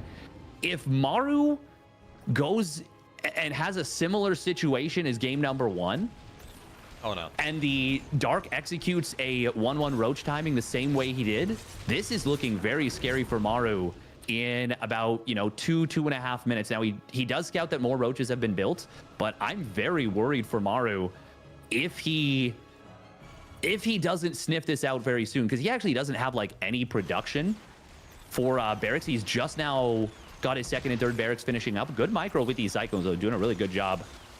Yeah, look at what he's doing as well, just pointing out the small things. Medevac is not going forward because he kind of clicks forward and is just awkward. He's putting the Medevac forward so he maintains vision of the roaches on the high ground to make sure that he knocks those down. He's going to not supply block Dark, but get another Overlord, knocking some of these roaches.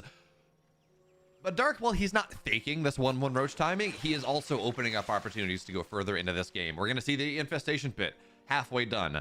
4th base on the way. Dark continues to drone past 67 odd drones, going a little bit higher than that.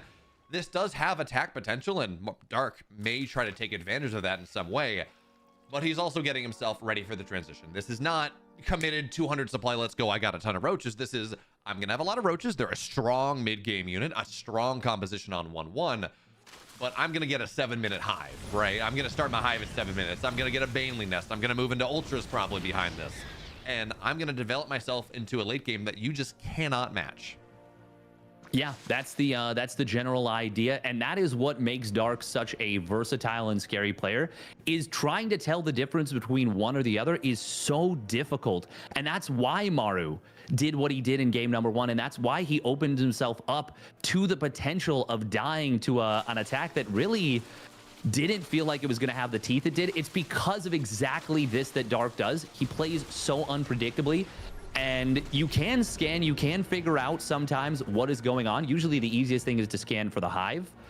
But even then, sometimes you can't make the decision in time to, build extra bunkers, do whatever. You really want to find that infestation pit. That's the easiest tell.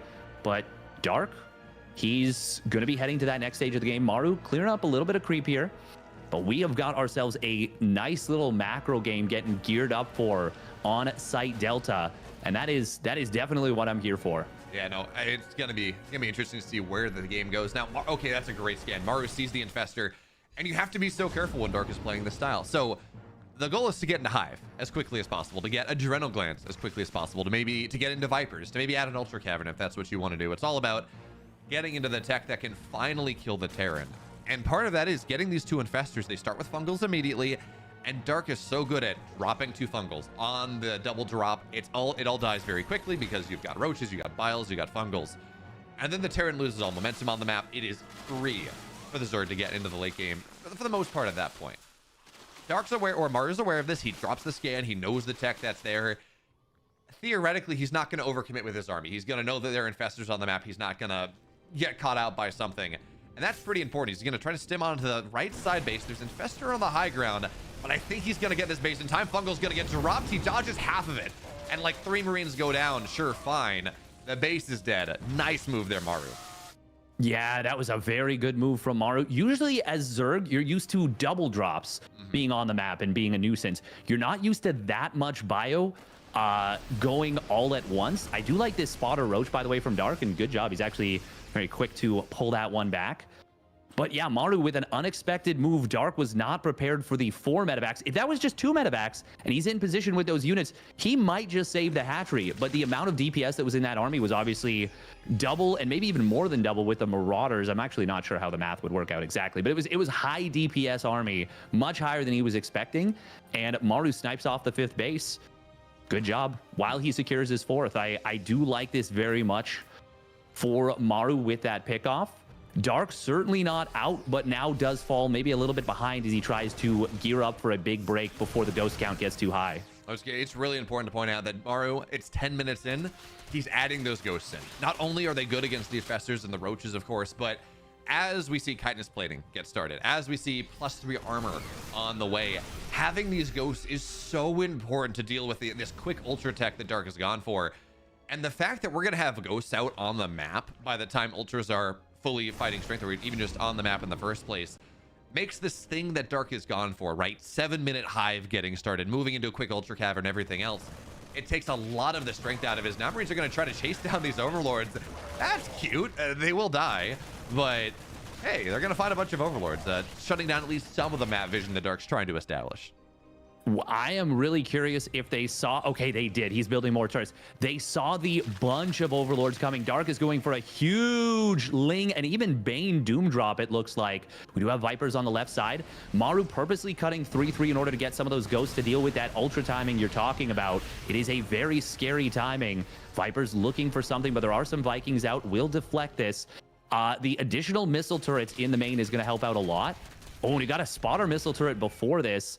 We've also got an overseer looking to spot out what's going on. Even these liberators just kind of whacking away at the overlords. If he can get some big splash with that, could help out a lot.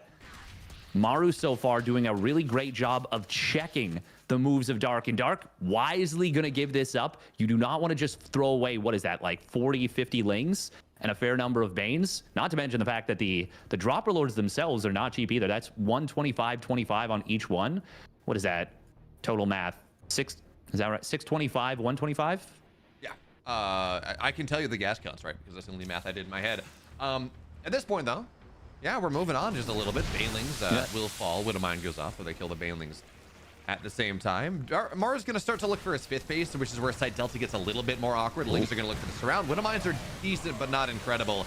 and Dark's gonna have to back up just a little bit. Friendly fire kills a couple ghosts there from the Widow Mines. Nice drag there, Dark. Maru, again, he's gonna back up here, and this is interesting. And this is something that I've been like trying to pay attention to as this late game meta develops.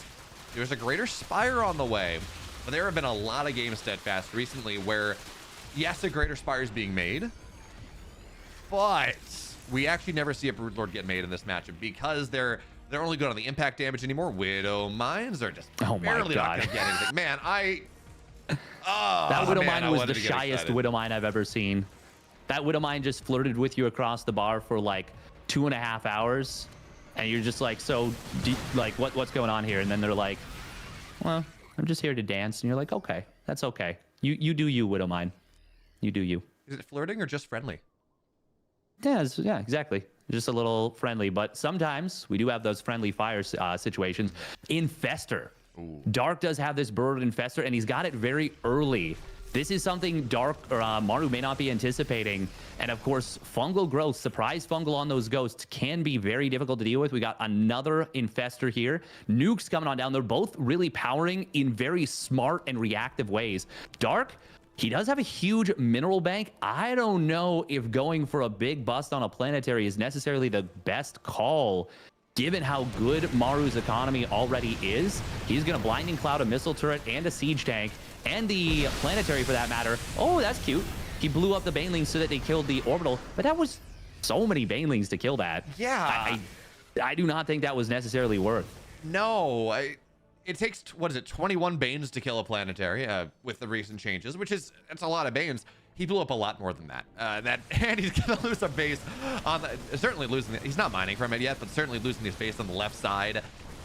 So you're trading a base for a base, and you just lost a ton of Banes. Yeah, you're right, Steadfast. I really don't think that's worth it. Now, the follow-up might be nice, but the Widow Mines are going to be solid. Now, that's a kill on the Nastin Command Center as well, so that makes life a little bit easier. Nuke goes down on the bottom side from that single ghost. Maru, by the way, he's on the north side as well here. He's going to take down a second base of Dark. Things are happening all over the place. Now, good news, it looks like the nuke was... Okay, nuke's going to go down, but there's nothing really there. So, yeah, Dark's going to have to run away. He will die. Does pull off mining a little bit, but Maru very quickly knocks down the upper right side base, the bottom left side base out of Maru. Doesn't take too much damage from the follow-up.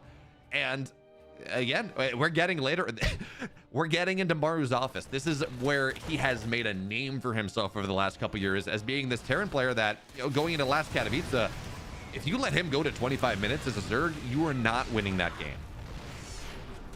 Oh, but a big fungal growth coming in on the ghost. Nice unfurl. Huge Baneling connections. Dark picks his spot and finds it, killing quite a few ghosts right there. Now, Maru, of course, does still have a bank to do a lot, but that was a very nice pickoff for Dark. Dark going to reinforce with a bunch of Hydras. His bank is still massive, and he's up to 323 on his ground upgrades. He even starts up that +3 missile. Dark not missing a beat on the important things. That was a massive pickoff for Dark, and just when things are really starting to go well for Maru, Dark finds an engagement that is really nice. Crossbows. Oh, actually didn't have enough to kill those Liberators. Only 2 Ravagers. Nuke will come in on the right side. That is, of course, a big distraction. I think this Morphing Spore will just die. We got another engagement coming in on the left side. There are no Overseers here at the moment, so Widow Mines are going to survive for a long time. Beautiful EMPs right there on the Vipers. There is no planetary, but the defensive setup from Maru is still very strong, and Maru's going to drive this back. Once again, Dark getting a pretty big bloody nose, and I think Maru might have just dropped the Mule Hammer, yeah, because he's got a big income advantage in those minerals, and he's gotten into a lot of Liberators. Yeah, there are no good answers for the Liberators right now. What do we have? Not a single Corruptor on the map. Hydras, oh, look at that flank coming in from the backside here. Maru was not expecting this, but he's actually going to be okay. Viper, or Hydras, excuse me, are not really a Liberator answer. Not in the numbers that Maru has, not as they get better upgrades. They got +2 armor, +3 on the way. But these Ling run-bys are actually doing a really nice job. They're going to knock some tanks down. They're going to find the soft underbelly of this Terran, and, well, these are +3 Lings. They got crack. They got adrenal. They're going to kill, actually, only 3 SCVs. I thought it was going to be better, but nice response there, Maru. But he does get another base, and he does slow down the Zerg economy even more. So, not all that long ago, Dark was looking at about like 5,000 minerals in the bank. He had this significant bank. It's been shrunk quite significantly. And now it's on the same level as what the Terran has. And as a Zerg player, Unless, I mean, Dark's done it occasionally, but it is very hard to trade cost effectively. So your job in this late game is ideally to prevent the Terran 5th, certainly to prevent the Terran 6th, to make sure that you get more bases than them, because you're not going to trade cost effectively in the late game. As this is a ballsy pickup, Maru. What are you doing here? The Corruptors are going to try to chase this down. Boost is, I guess, just enough in time. And Maru gets away with the ballsiest pickup of all time. Medivacs will fall, certainly. How in the world did that did not just go disastrously for him? Well, I mean, medevac boost is pretty strong right there. What I was more worried about was the parasitic bomb, because those medevacs were very low on HP. I do not blame Maru. That drop, like he did not see the Corruptors until that point. Those Corruptors came out of nowhere for Dark, or for Maru. And Maru just really didn't expect them to be there. Meanwhile, during all this, the base on the top side was knocked out. A bunch of SCVs going down. And Maru's bank, which was being built up quite high, has now been depleted a little bit. Dark doing a great job of finding openings. Ooh, these Widow Mines on the left side, though, are going to discourage a counterattack. I want to point out, I love this planetary, because Dark is a player whose Ling run-bys and Ling counterattacks are so powerful. Great positioning, by the way, for Maru here. Without that planetary, this base is going to be so much more difficult to defend. With it being rebuilt, it is so much easier to hold. Now, we are going to see a caustic spray able to take this down, and it will get killed off, but that was very expensive for Dark relative to what it could have been to knock that base out and to find some economic damage. And he didn't even kill the orbital. That's the problem. He knocks out the planetary, he knocks out another orbital command that's on the ground, but he doesn't actually stop the mining. No, he doesn't. And Maru on the right side, he knocks down 2 bases at the same time as well. Widow Mines on the Corruptors are going to be fairly nice here. But the lack of... Oh, man, these medevacs are so low, but the snipes on the Corruptors should be able to punish some of this. So I really like Liberator Mine as a defensive setup there. It means you can't send... Ooh, that's a beautiful mine. Because it means that you can't send in one Ling to trigger the Widow Mine. The Liberator's going to kill it too quickly. But the next level of this is he kind of feels like you need maybe a couple missile turrets underneath, so the Corruptors can't dive in and kind of counter the Liberators, and then Lings run in. Next level of things, but certainly Maru is starting to lock down the hatches once again. He's maxed out once again. He's dropped a Mule Hammer, so he's building that mineral bank all of a sudden, although we are lacking planetaries on some of these outlying bases. But the big deal here is we're going to see again this counterattack going. Snipes down on a bunch of Banes because they're important, and without them, you're not cracking this planetary. Dark's bank is rapidly decreasing once again. It was down below, I think, 1,000 pretty briefly. And more importantly than that, we talk about banks, that's important. Trading, that's important. The creep spread on the sides of the map where Maru has been playing, yeah, there's this one road through the middle, but everywhere else, this creep spread is rapidly being diminished as Maru is going to have to run away. Lings are going to get a nice surround on this. Bailey's looking for connections as well, but Maru kites away. Liberators are going to be here, and you cannot fight into the freedom zones. But that parasitic bomb, it does quite a bit, but here are the ghosts. This is where it gets a little bit more problematic. Dark tries to get on top. Fungal hits a couple of the ghosts, but not all of them. And good luck fighting into that one. That is not going to be enough. Dark has to back up, but now his remax is going to be his bank. I'm actually not sure if he has enough money in the bank to properly remax. And Dark has been, or Maru has been unleashed on the map from this. He certainly has. Dark has gotten amazing damage done with counterattacks, but never enough to actually knock Maru's economy truly out, while Maru has been finding bases left, right, and center. This has been a game for the ages. This is legitimately one of the most exciting Maru versus Dark games I've seen, period, and shows why they are so evenly matched. We are going to see this Link counterattack on the top side finding a lot more damage. The ghost count is still super high, but Dark is so good at manufacturing impossible wins from impossible situations that even now, with Dark not maxed out, losing so many hatches, I'm not willing to count him out one bit. But Maru certainly has a lot of advantage and a big opportunity in this game to lock up first place in the group. What I will say is that we see Dark getting ready. He's got a Viper Den, or he's got a Viper Den on the way behind this. Vipers against Ghost Liberator are not the answer. It does not fight particularly well at all, but now Widow Mines are going to do a nice job here. Now there's a bunch of Overseers and the Fungal on the Ghost on the backside. Is there a follow-up? There absolutely is not. And a little bit of a flank from Maru on the backside knocks down so many of those infestors. So yeah, the Fungal on the Ghost once again. Yes, there's detection, but the Ghost can snipe down a ton of that, and Maru again is going to win a fight without having to give up position. which is by far the most important thing. Now, Hydras are going to try to get on top of this, Corruptors as well, and the Ghosts are unsupported, but Steadfast, it's a bunch of light units. Nothing's going to kill that. Maru, he takes the 2-0 over Dark. First place in the group of death, moving on into the playoffs. That was magnificent from both players. Maru outlasts Dark in that game number 2. In game number 1, things got a little bit dicey for him, but he ultimately takes it down, locks up first place in the group. And I don't care that that was a 2-0. That delivered in spades. Such a cool game, cool series. Maru takes the 2-0 and puts himself up 1 in their lifetime series record. Well, I guess they're just going to have to meet in the playoffs then. That's how that happened, because Maru did 2-0 Dark. Actually, in a more dominant fashion than he did in this series, which I don't know that we can say this was dominant. This was just really well played by both sides.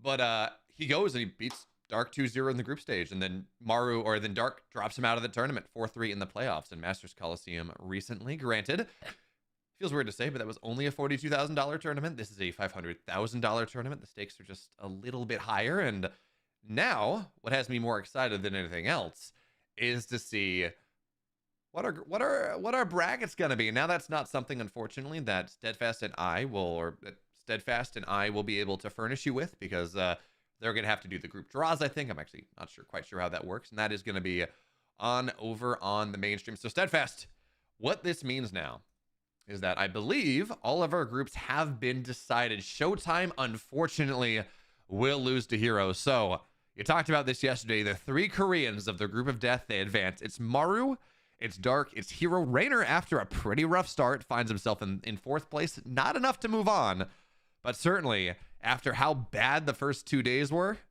it's better than nothing. Yeah, it's it's better than nothing, but he is not going to be happy, to say the very least. I don't want to harp too much on that, because it was a rough tournament for him, for sure. I still think he played at a very high level. He certainly would have, he was expecting to win this tournament. He was coming in, playing, practicing super hard. He was very intent on winning this tournament. Getting knocked out in the group stage is not part of his plan, but it was the group of death. That top 3, all of these players are championship caliber players. I think no one would be super surprised if any of them won the entire tournament, especially looking at the level of play we saw from all 3 of them throughout the group stage. It does make it a bitter pill to swallow, but overall, I am going to be glued to the TV set for that next stage of this tournament. Yeah, no, it's gonna be really good. So again, to recap, Cyril Björnskillis out of Group C. Nice recovery, I guess, from Skillis after how bad day 1 went for him, and honestly, even part of day 2. And of course, we talked about Group A, Group B earlier, but the big story out of Group A is the fact that Hero Marine dropped 1 single map. He was not looking all that great, honestly, going into this tournament. No one really expected much out of him, so to see him top a group with the 2 recent GSL finalists and an up-and-coming Protoss player, a Spirit who has looked like he's turned around and done other things, well, that is pretty awesome to see. And in Group B, again, another surprise. Shin, 4-1, looking much better than I think many people gave him credit for. But I guess, of course, the other story, our reigning world champion, our defending Katowice champion, is not going to be in the playoffs. Oliveira did lose to Shin, and Clem beat Bunny. So Oliveira not in the playoffs. Clem is in, our defending Atlanta champion, and a lot of Terrans out of the first 2 groups. That much is for sure. Yeah, a lot of Terrans out of the first 2 groups. A lot of Terrans in general. 6 Terrans, 4 Zerg, 2 Protoss.